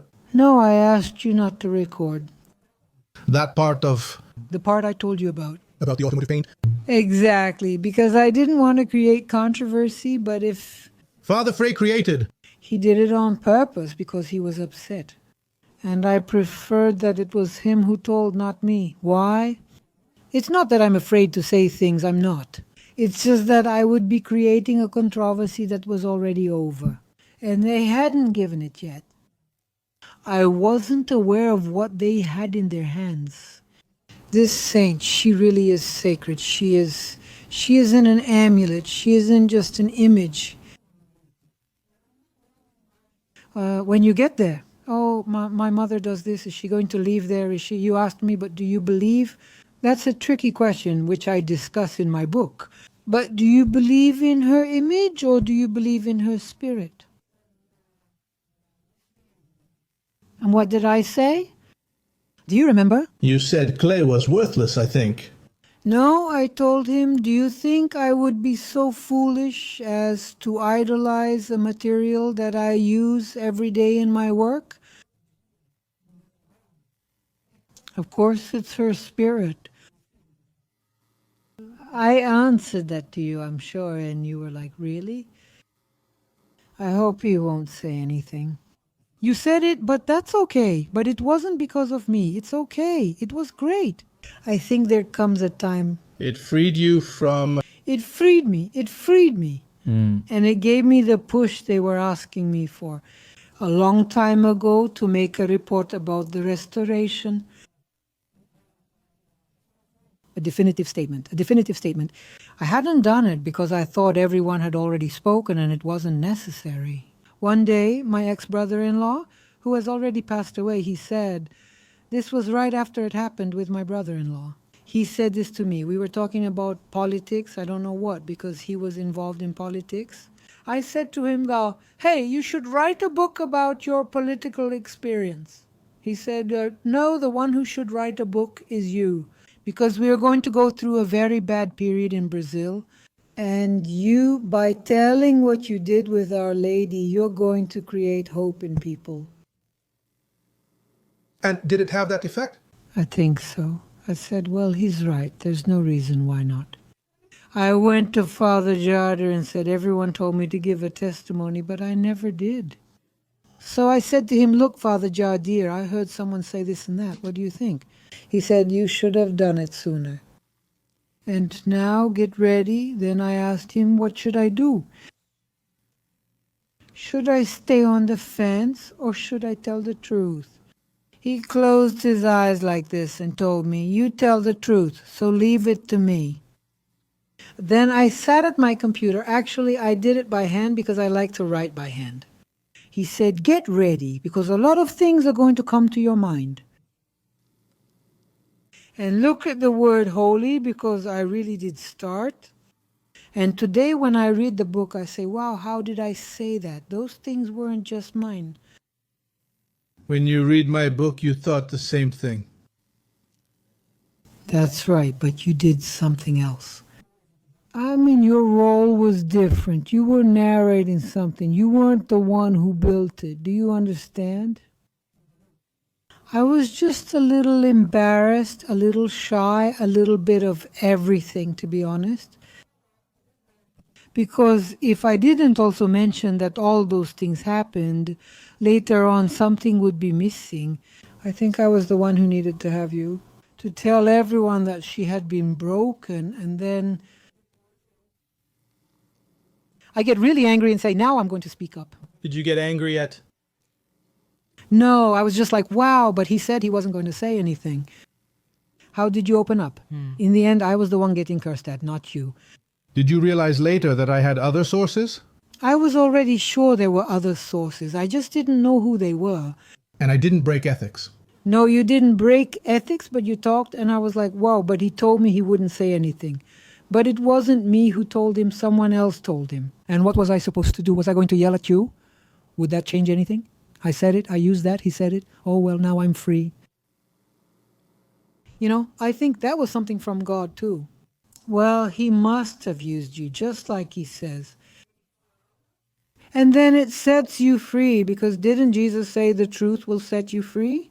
And that's what I say in my book, because this thing about not because you don't tell the truth, open up. The game is over. It was in this same incident when he painted the image that Father Isidro scratched the image with his nails until it bled. No, he scratched it. I don't know if his nails bled. He should have bled all over. I've already read this passage. No, I already have, I know. Okay, diary. Okay. He did this. Why? This creature who did this? He took this part out. He took everything. Did he remove the reconstruction you did, ma'am? He removed it. He removed it. And then? Then he did another one. Actually, sorry, I think it wasn't just the reconstruction. He tore off a part of it with his nails and removed that painted part. And retouched isn't painted, retouched. So since he retouched it, and of course a retouch is a retouch, it ended up like this. So he thought it didn't look the same. He took automotive paint with a spray gun and went for it, and then it all became just one thing, and it turned out horrible. I used so many swear words in front of the priests that I won't repeat them here.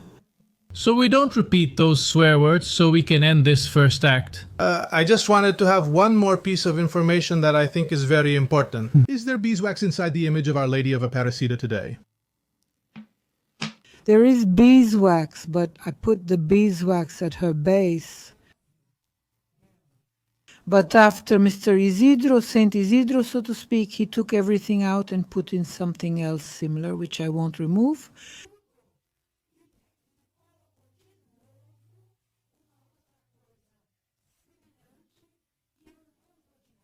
Because when I went there the last time, I noticed that he had put in a screw. That's still there today? Yes, Is there a screw inside the image of Our Lady of Aparecida? there is. That you didn't put in? That I didn't put in. That didn't belong to the original. That doesn't belong to the original, because he took that pin that was there that I had wrapped in surgical gauze. Is it this pin? No. It's another pin. It's another pin in gauze, which is on that silver base.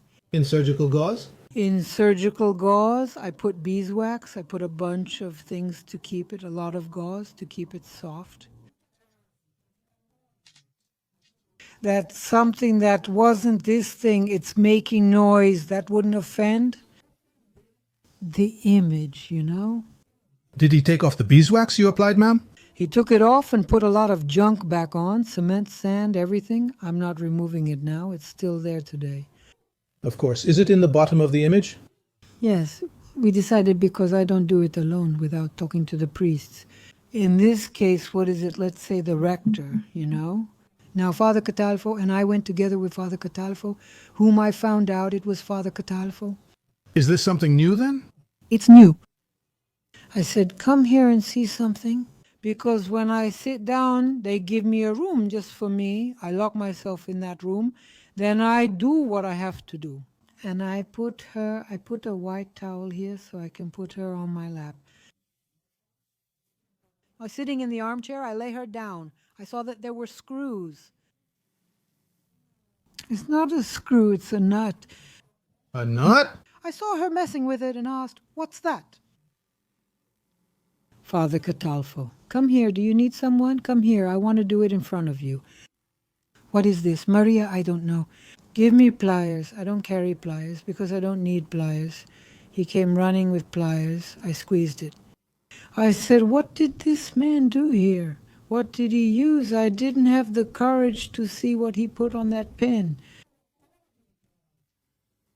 This time when I go there, now in November, I'm going to get the copy he made. He made 3 copies, one for me, another for Professor Bardi, and another stayed there.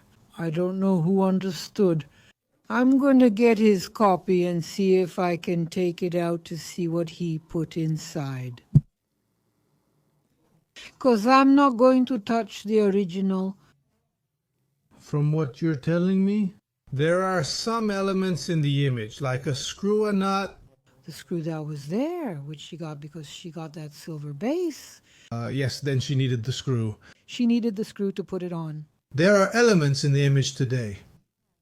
Did Father Isidro add any non-original elements during the unauthorized restoration? Exactly.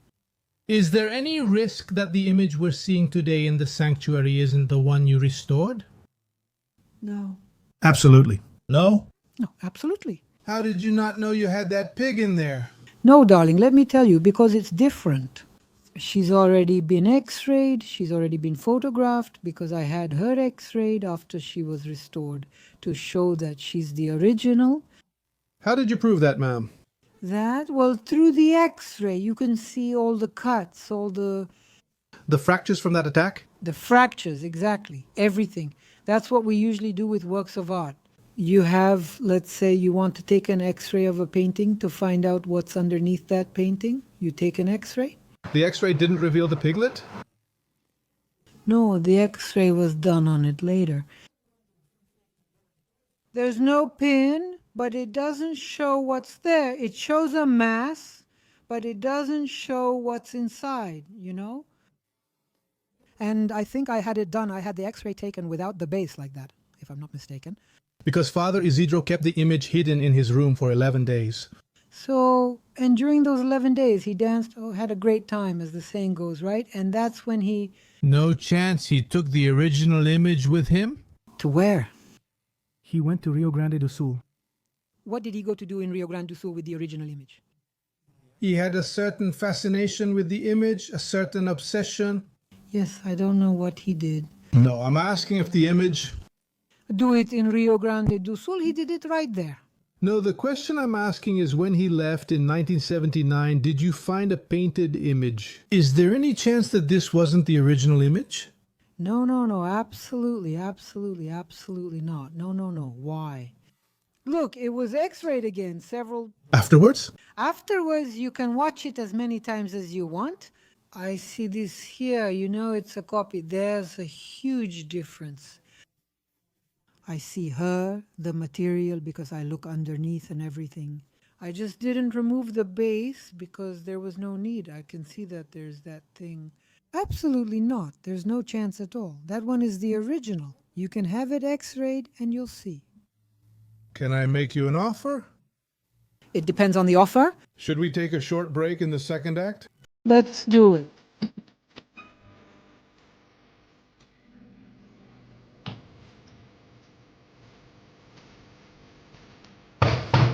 Yes, look, I invite you to stay on this side here. Yes. Here is the book you brought. Great.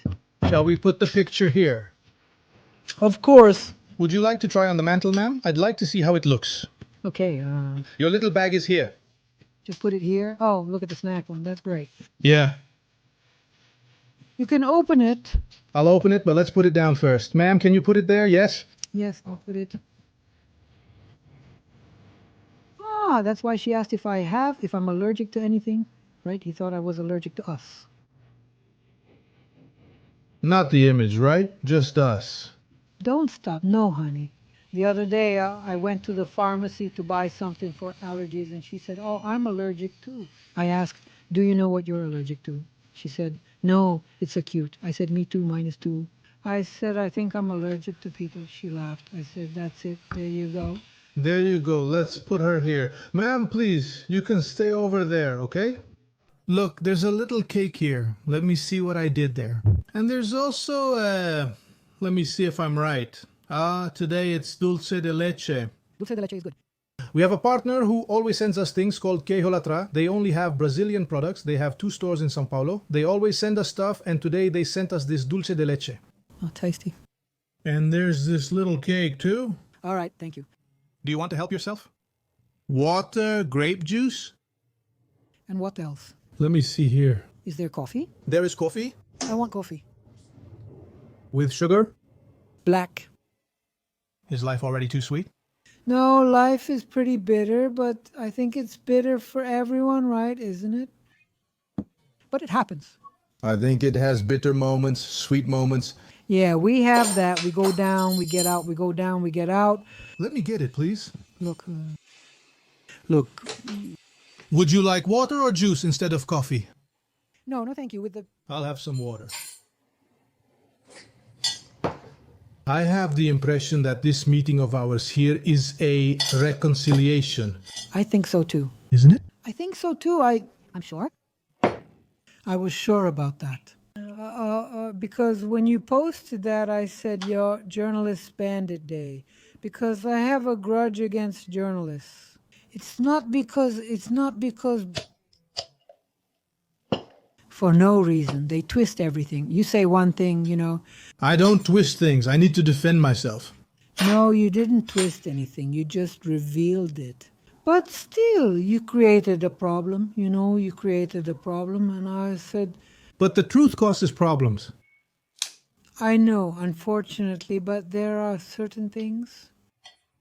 And I should even thank you. I'm not angry. I actually should thank you. Because if it weren't for that, I would have never done that. And I imagine it's the same for you too. When we write a book, it has an effect on us, right? Do you want some help? Let's go. That's it. Let's go. No, writing a book means opening your soul. Especially this kind of book. So, today I'm going to have a pleasure here, something I've wanted for a long time, which is to give you the book. Yay. And I'm going to sign it. Ah. Thanks, but I also want your signature since you're very important in the book. This is the new edition. Oh, how nice. It's the 3rd edition. I was saying that. That's great. So, we'll exchange signatures later. And your book? I'll sign that book for you too. Okay, that's great. Very well, because they're watching. They're having a different view of Our Lady, If you don't mind, I'll stay here close by, so we can still make this reconciliation more true and favorable. Here it is. With her here uniting us. So cute. So is the book going well? It's going well. I think it's on its 8th or 9th edition. Sanctuary Publishing, right? Would you like a little cake, Mom? No, thank you. I'll get a little piece for myself. Milk and Get, but let's go for the sweet one first. milk. Yeah, the milk sweet is delicious. I really wanted to hear about your career. As a painter, a visual artist, is this your catalog? Can I open it? Please. Did you paint before starting? Yes. I started by painting. Restoration came later as an option. I was fascinated by your works when I went to your house, but I didn't have money to buy them. You didn't say anything. I did say something, but I didn't have money to buy it. I thought you didn't like anything. I loved it. That's great. Where are they? Are they at home? Some of them, right? I don't think I understand. Look, now I'm having... Is there an exhibition? Have you held any? Not recently, but I'm doing it now. Look, that's fantastic. For those watching, look how beautiful Maria Helena Chartuni's work is. Do you sell your works? How does it work? Can someone buy your works? With me. Now... Is there a contact we can leave? I can leave it? For the thousands and thousands of people who are going to see it? No. No one is going to call to bother, right? No, not at all. No, ma'am. No one will call you from the afterlife. Who calls from the afterlife could make it a good thing. No, I said I was thinking about a complaint. Not a complaint, right? The artworks are beautiful. Look, Thank you. Look, when I went to your house, I was fascinated. I wanted to buy 2, 3, but I didn't have the money. And you didn't like anything. I thought, wow, he didn't notice or see anything. How would you describe your style, ma'am? I don't know. I don't know, honestly, I don't know. What a beautiful thing. Do you still have this one, ma'am? I don't know if... No, I still have this one, I do. I met someone, Bruno, who is a historian and all. It was 2 years ago, it was last year, he reached out to me. I wanted to do a testimony with me, something like that. Yeah, and why not? He was recommended, and that's fine. He cataloged all my works. He's doing a really great job, a really nice person. So I pretty much leave everything to him now, thank God. And are the works at your house? Can I visit to see them? Whenever you want the works. Yes, you can, you can. Then I'll go there. I'll go there with Anna Christina so we can take a look. Go ahead, I'd be happy to. So, you're not going to say what you considered telling me when the book was released, right? What did I say? No, I don't know. You never said it because we never met. Not me. Given what you said about Father Isidro, I wonder if you left me out because I published that. No, I didn't mention you. Want to know why? I'll tell you. I'm a very honest person. I think I'm even too honest. I say what I think. And here's the thing. When you published that, I did feel a bit betrayed because I had asked you not to publish it so it wouldn't cause me problems with them, right? With the priests. But then I thought, wait a minute, it's actually good that it came from Rodrigo's mouth, not mine. Do you understand? Every time you say that, I'm going to have to remember that I only published it because another source gave me that information. Otherwise, I wouldn't have broken my agreement with you. I know, I understood perfectly because you couldn't have. I had already understood exactly because you already knew something and you were nudging me to talk. I'm not sure. I'm absolutely sure. Because you wouldn't say what color the little priest had painted. So, and did you poke? Ah, that's right. I brought up the topic. Exactly, you poked and I jumped and I didn't want to talk. I used to say, but what was the color of the box? You want to know all the details. How many people were there? You really want all the details? I said yes, but after I read the book, I need details. Yeah, that's right. So what happens? Later, before I wrote my book, I said, look at how God does things, right? Sometimes he takes someone, creates a situation, something for you to act on. The way he wants, not the way you want. You understand? It's an inspiration. I said, what do I have to lose? Everyone has already said whatever they wanted. Now it's time to write my own story, right? So honestly, if I had gotten mad at you, I wouldn't still be here. Yes, I was really happy when you accepted, actually. But of course, it's obvious, right? I wouldn't be here then. And after the book, did you feel relieved? No, after the book, I said I did what I had to. Whoever likes it, likes it. Whoever doesn't, oh well, I think that's the truth. And there's no point in talking nonsense here or there, saying I did this or that, you know? So I think I found myself free. Do you think there's another sensitive point in your book? In what sense? That may have caused or did cause discomfort? In my book? It's about your revelations. Look, I was absolutely honest in what I wrote and in the transformation it brought to me. That's why it's called The Story of Two Restorations. I wanted to share that with the audience. We'll hear about that transformation soon in the third act. I'm eager to hear it. I shared it because that's just who I am. I went to a Catholic school. And in my time, it was practically the Middle Ages compared to what it is today. Everything was forbidden. Everything, you know. You couldn't say anything. You just had to accept what the priest said. So I left there with a tremendous revolt against the nuns because they were horrible. So, and I put religion aside for a while. I put it aside a bit. It's not that I stopped being or believing. I just became indifferent, so I went to see other things. I remember you saying that you thought the church was something old, medieval. At some point, you had the impression that it was something outdated, right? No, I never said that it was outdated. No, I never said that. I always said that if I might have said it, I must have said it. I remember the word medieval. Yes, medieval, I think it was. I must have said because it existed. A medieval mentality in the church, especially against women. And do you think the church has modernized during this time? Oh, a lot. Because it happened between our interview. For example, Pope Francisco. Pope Francisco is wonderful. This other one here is fantastic too. Leo the 14th. Leo the 14th, he is wonderful. What I'm telling you about Lola is something you couldn't talk about back then. Not today. Today they open up to me, you know, because the church is doing this and not that. And it's getting it back. Exactly. People are coming back. Of course, that's what I'm talking about. Just like you came back. Exactly. It's not that I stopped going to church. No, I didn't stop because I kept attending afterwards. I had to go to Aparecida and I started to notice the change in people. I mean, that thing I used to think you only see in a book that I talk about, that it was just something for fanatical people and so on. I don't know what, it's over.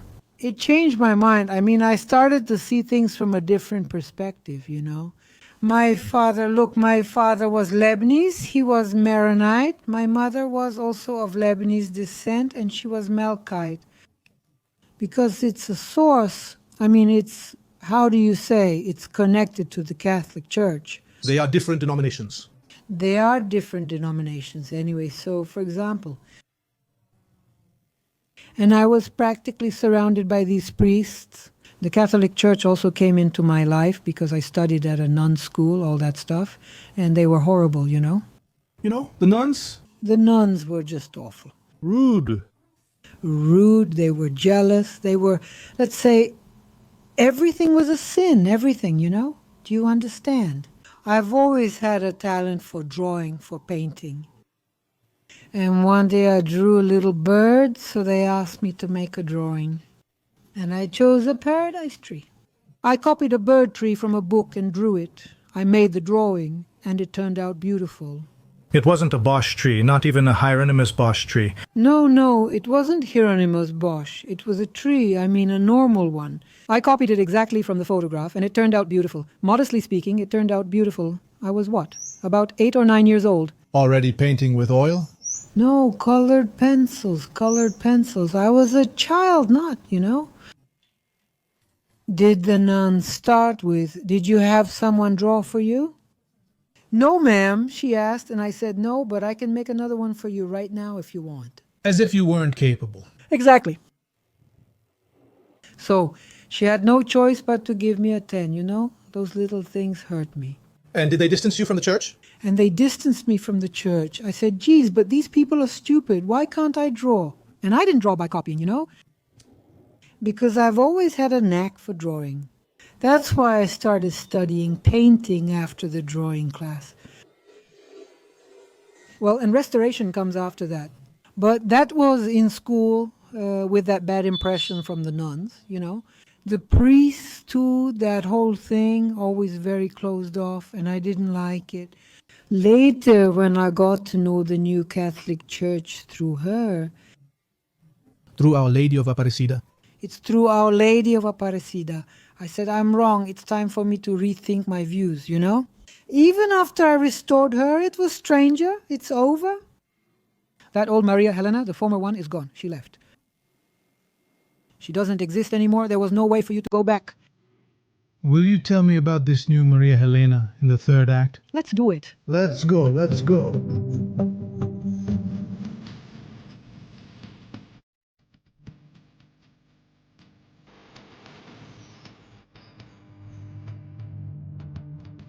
Who is that pretty girl? That girl is my aunt, great-grandmother, How cute. who died at this age. She was so tiny. Because my grandmother had this picture in her house, I wanted to keep it as a memory. Are you feeling better? It reminded me of my grandmother, since every memory of her house included my grandfather. Look, let me tell you. I had a niece, my brother's daughter, who also died at that age. I don't know how old she was. How old was she? She died at 5 years old. Well, mine was even younger. She was a year and a half old, and she died by drowning. And I had a dream the day before she died. Did you dream that she was going to die? Yeah, it wasn't exactly the way she died. But I dreamed about a dead child and they wouldn't let me see her face. I mean, I couldn't even warn anyone. Was that in the dream? In the dream. I mean, I couldn't even warn him, my brother. Look, be careful. I don't know what, because that's what she had to do, you know. So those things that I used to think were all fantasy, that it was just people's imagination, you know. Ignorant. Ignorant, exactly. Did you think it was just superstition? No, I really thought it was ignorance, and I thought superstition was Our Lady. Did you believe Nossa Senhora Aparecida was just superstition? Yes, I thought so. And what was ignorance? Believing in miracles, premonition? Also, that's it, you know. I mean, we can't. In life, I learned not to be too rational and not to be too spiritual. You have to keep your feet on the ground and your head in the universe. Are you still like that today, ma'am? What happened? What was the transformation after you restored the image of Our Lady of Aparecida? Right after, do you want to know? Or later? The one you experienced? Look, then I started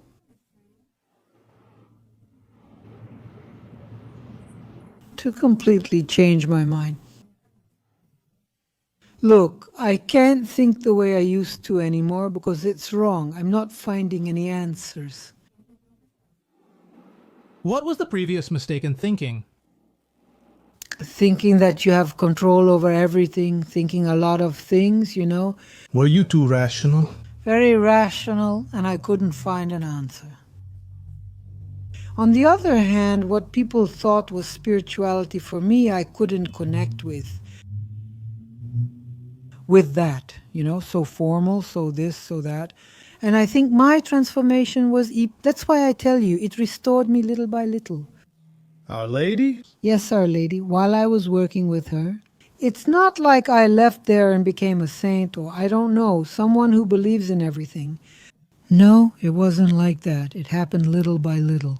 And just because I restored Our Lady, it doesn't mean I had any extraordinary privileges. I didn't have any. Never. Never. Has a miracle ever happened in your life? Look, I think that I think it did happen. Yes, some things, yes, it happened. Can you tell us? No, I don't think so. No, miracle, I don't know if I can call it a miracle. I started to have more, well, I had more like contact with more spiritual people, some messages. That, if you want to call that a miracle, call it a message from people who said to me about my life as if they had known me since the time I was born. Living people? Alive, that's what I thought. How is that possible? How do they know? I had some very interesting spiritual encounters. I understood that, I know. All after the restoration of Our Lady of Aparecida? No, altogether it was over the years. Over the years? And what was your big restoration, the one you talk about in the book? Rodrigo, more than just restoration like that. I changed as a human being, you know. It's not that I changed my temperament. I still have my temperament. It's just that I'm not so demanding anymore, you know. I'm more understanding. I think I have a different view of the world and of life. I used to wonder, why are we here on earth? Why do we experience these things? It all seems rational, you know. Not anymore. Now I know that we come here to have a mission in life, to do something. I don't know. Everyone has their own. It's not that I have all the answers. I have more questions than answers, like most people do. However, already with another, let's say, another structure, Do you feel like you have a mission? I do, What is it? of doing what I do. In the past, I used to think, no, that it was all by chance. I did it, but I think that's it. A mission like this, to work with art, to do this kind of thing. It was a struggle for me because nobody wanted it, but I thought that's what I wanted. I always liked it and I fought to achieve it. I didn't expect it or know what would happen. I just wanted to paint, draw, and create. I never wanted to marry, have kids, or be a housewife. Did you have children? No, Did you get married? no. You didn't want to? I didn't want to. I didn't want to. I raised a daughter. A child. Did you adopt? I adopted. But because she was born in my house and was the daughter of a young woman who worked there and was completely illiterate, and she got pregnant, and I was starting my life on my own. And she had this child. And everyone kept telling me to send her away, send her away. How could I send someone like that away? Pregnant? I don't have the heart, you know? I got angry, obviously, because that was a really annoying thing for me. I lived alone. Then in the end, when she was born, I saw such a beautiful girl and everything. That wasn't why I fell in love. I was just like, I think I had a really strong maternal feeling for her. And I said, look, let's do this. Let's raise this girl. But you're going to stop your production now? Aren't you going to have any more kids? No, you're stopping the factory now because I accept this one but not another. So that's how it was. Then I started. She wanted to be a nurse and she was a child, you know, all this. And I made all of that possible for her, you know. And have the changes in your life continued? Did they keep happening after so many years? Yes, they continued. Like everyone, we don't stay the same. We keep changing, you know. We only recognize the transformation later. At the time, it just seems like things happening. This here, for example, what we're doing is a transformation. You see, it's important for us to reflect, right? Of course. Sometimes the situations we find ourselves in are unpredictable and the reflections are different too. They are because we mature. If we keep thinking the same way all the time, you never evolve. Right? So that's it. Yeah, that's it. Now, of course, there was a lot of envy that I had to endure, and I still endure it today. From artists? From artists, yes. Especially in the beginning, right? Especially, yes. When they wanted to restore it instead of you, right? Others wanted to do it, correct? No, it wasn't even that. It wasn't even that. It happened over time. People used to say you're not an artist because you're a restorer. That's silly, right? So is that it? I used to ask, what does one thing have to do with another? Michelangelo did restoration too, and he was Michelangelo. Did he stop being who he was? No, it doesn't matter. So there's something I feel in people. Today, less so because I'm not taking it as seriously anymore. People who are closed-minded about their actions. Do you understand? So I don't worry if people like me or not. Their problem isn't mine, you know. So that's it. But as we grow older, we stop taking so many things so seriously. Life is finite. One day we're going to die. And when I leave this world, I hope to go to a better one. You know, I don't even want to come back. How can there be people who believe in reincarnation, even if it might be true? Not even resurrection? Not even resurrection, nothing. Here, never to Mars, Jupiter, yes, but not here, got it? So I'm doing my best. And the impossible to accomplish everything I have to do right now. That's it? When you found yourself alone for the first time with a broken image, you spoke to Our Lady. With Mari, I said, you got me into this, now you'll get me out. I spoke to her, but with much affection. And do you still talk to her now?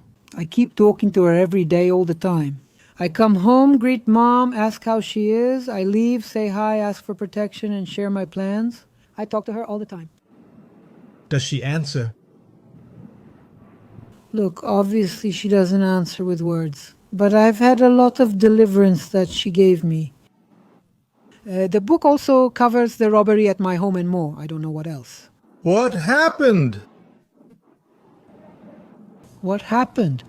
One time, 3 little thugs broke into my house, and I had never been robbed before. Never. Not at all. Not even a little chain. Nothing. This time, I was coming back from the international airport because I had taken a friend of mine there. And I was still with this girl I raised, who is a woman now. And 3 of them came with a gun, put it to my head, and made me open the door so they could come in. And they came in. Then suddenly there were 4. Then I don't know what they saw or what they felt. When they came into the house, they saw something different. I don't know, something. And a calmness came over me. I don't know from where, because I'm not a calm person. And I started talking to them. I talked and talked and talked, and they started to calm down. And I said, aren't you ashamed to be like this? Look, I talked about everything. I had that Our Lady there. The one that's here next to us? Yes, it's that one right there. And there was an exu, one of those from Umbanda. Those things that had been on display at the museum were still at the museum. I had left the museum a long time ago, but I had kept that image. As a secular art object for Senora. Like any other object there. And I didn't even think about what was left there. Then they did whatever they wanted, stole whatever they wanted. And then they said, well, now we're going to take a hostage. You're not taking anyone? No way. But how am I going to take someone? I said, you're not going to.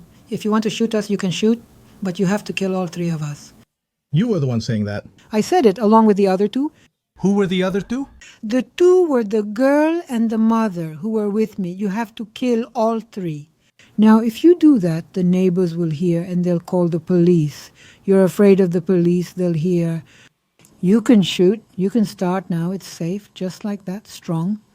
He looked at me and said, no, I'm talking to that man downstairs. I thought, that's it, I'm going to get shot.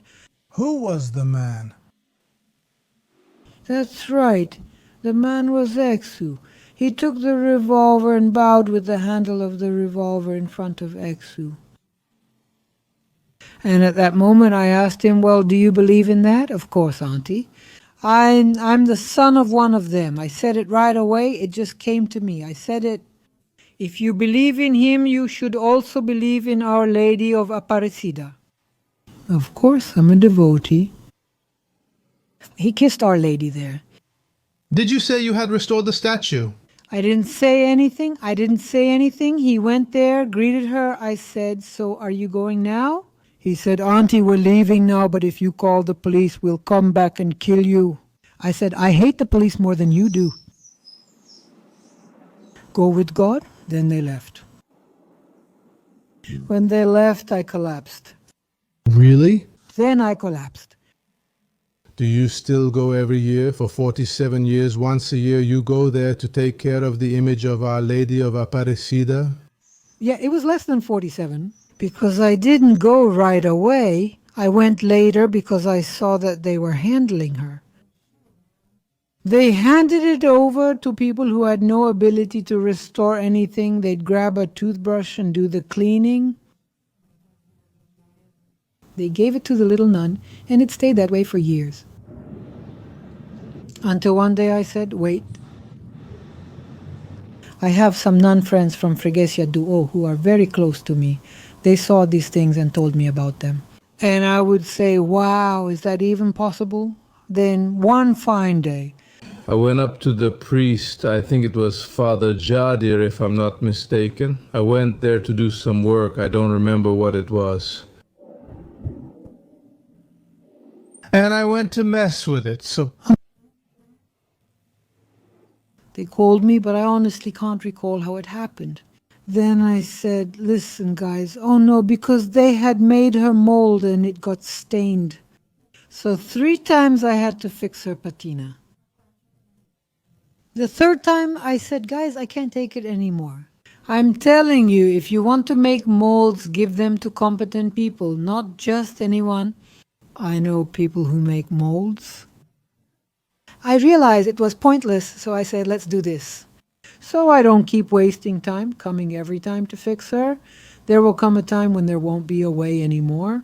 And I offer to do maintenance on the image every year for you as long as I live.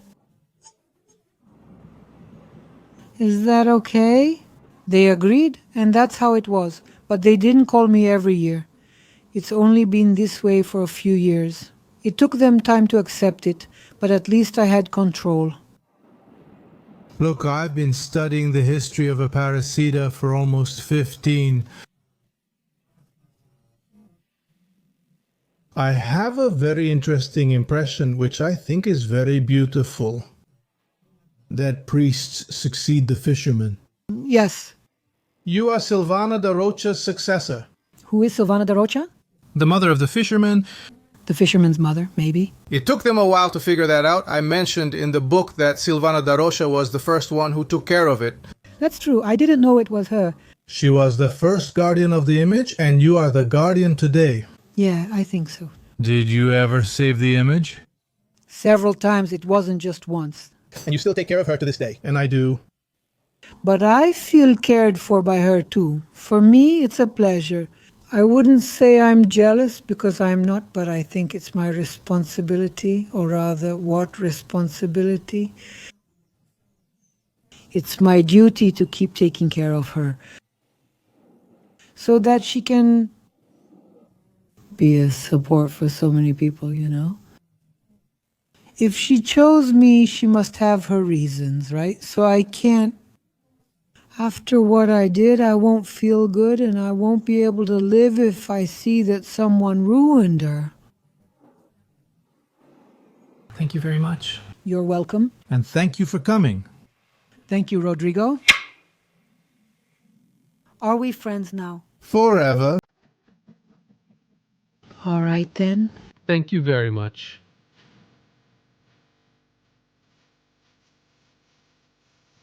It's here before saying goodbye.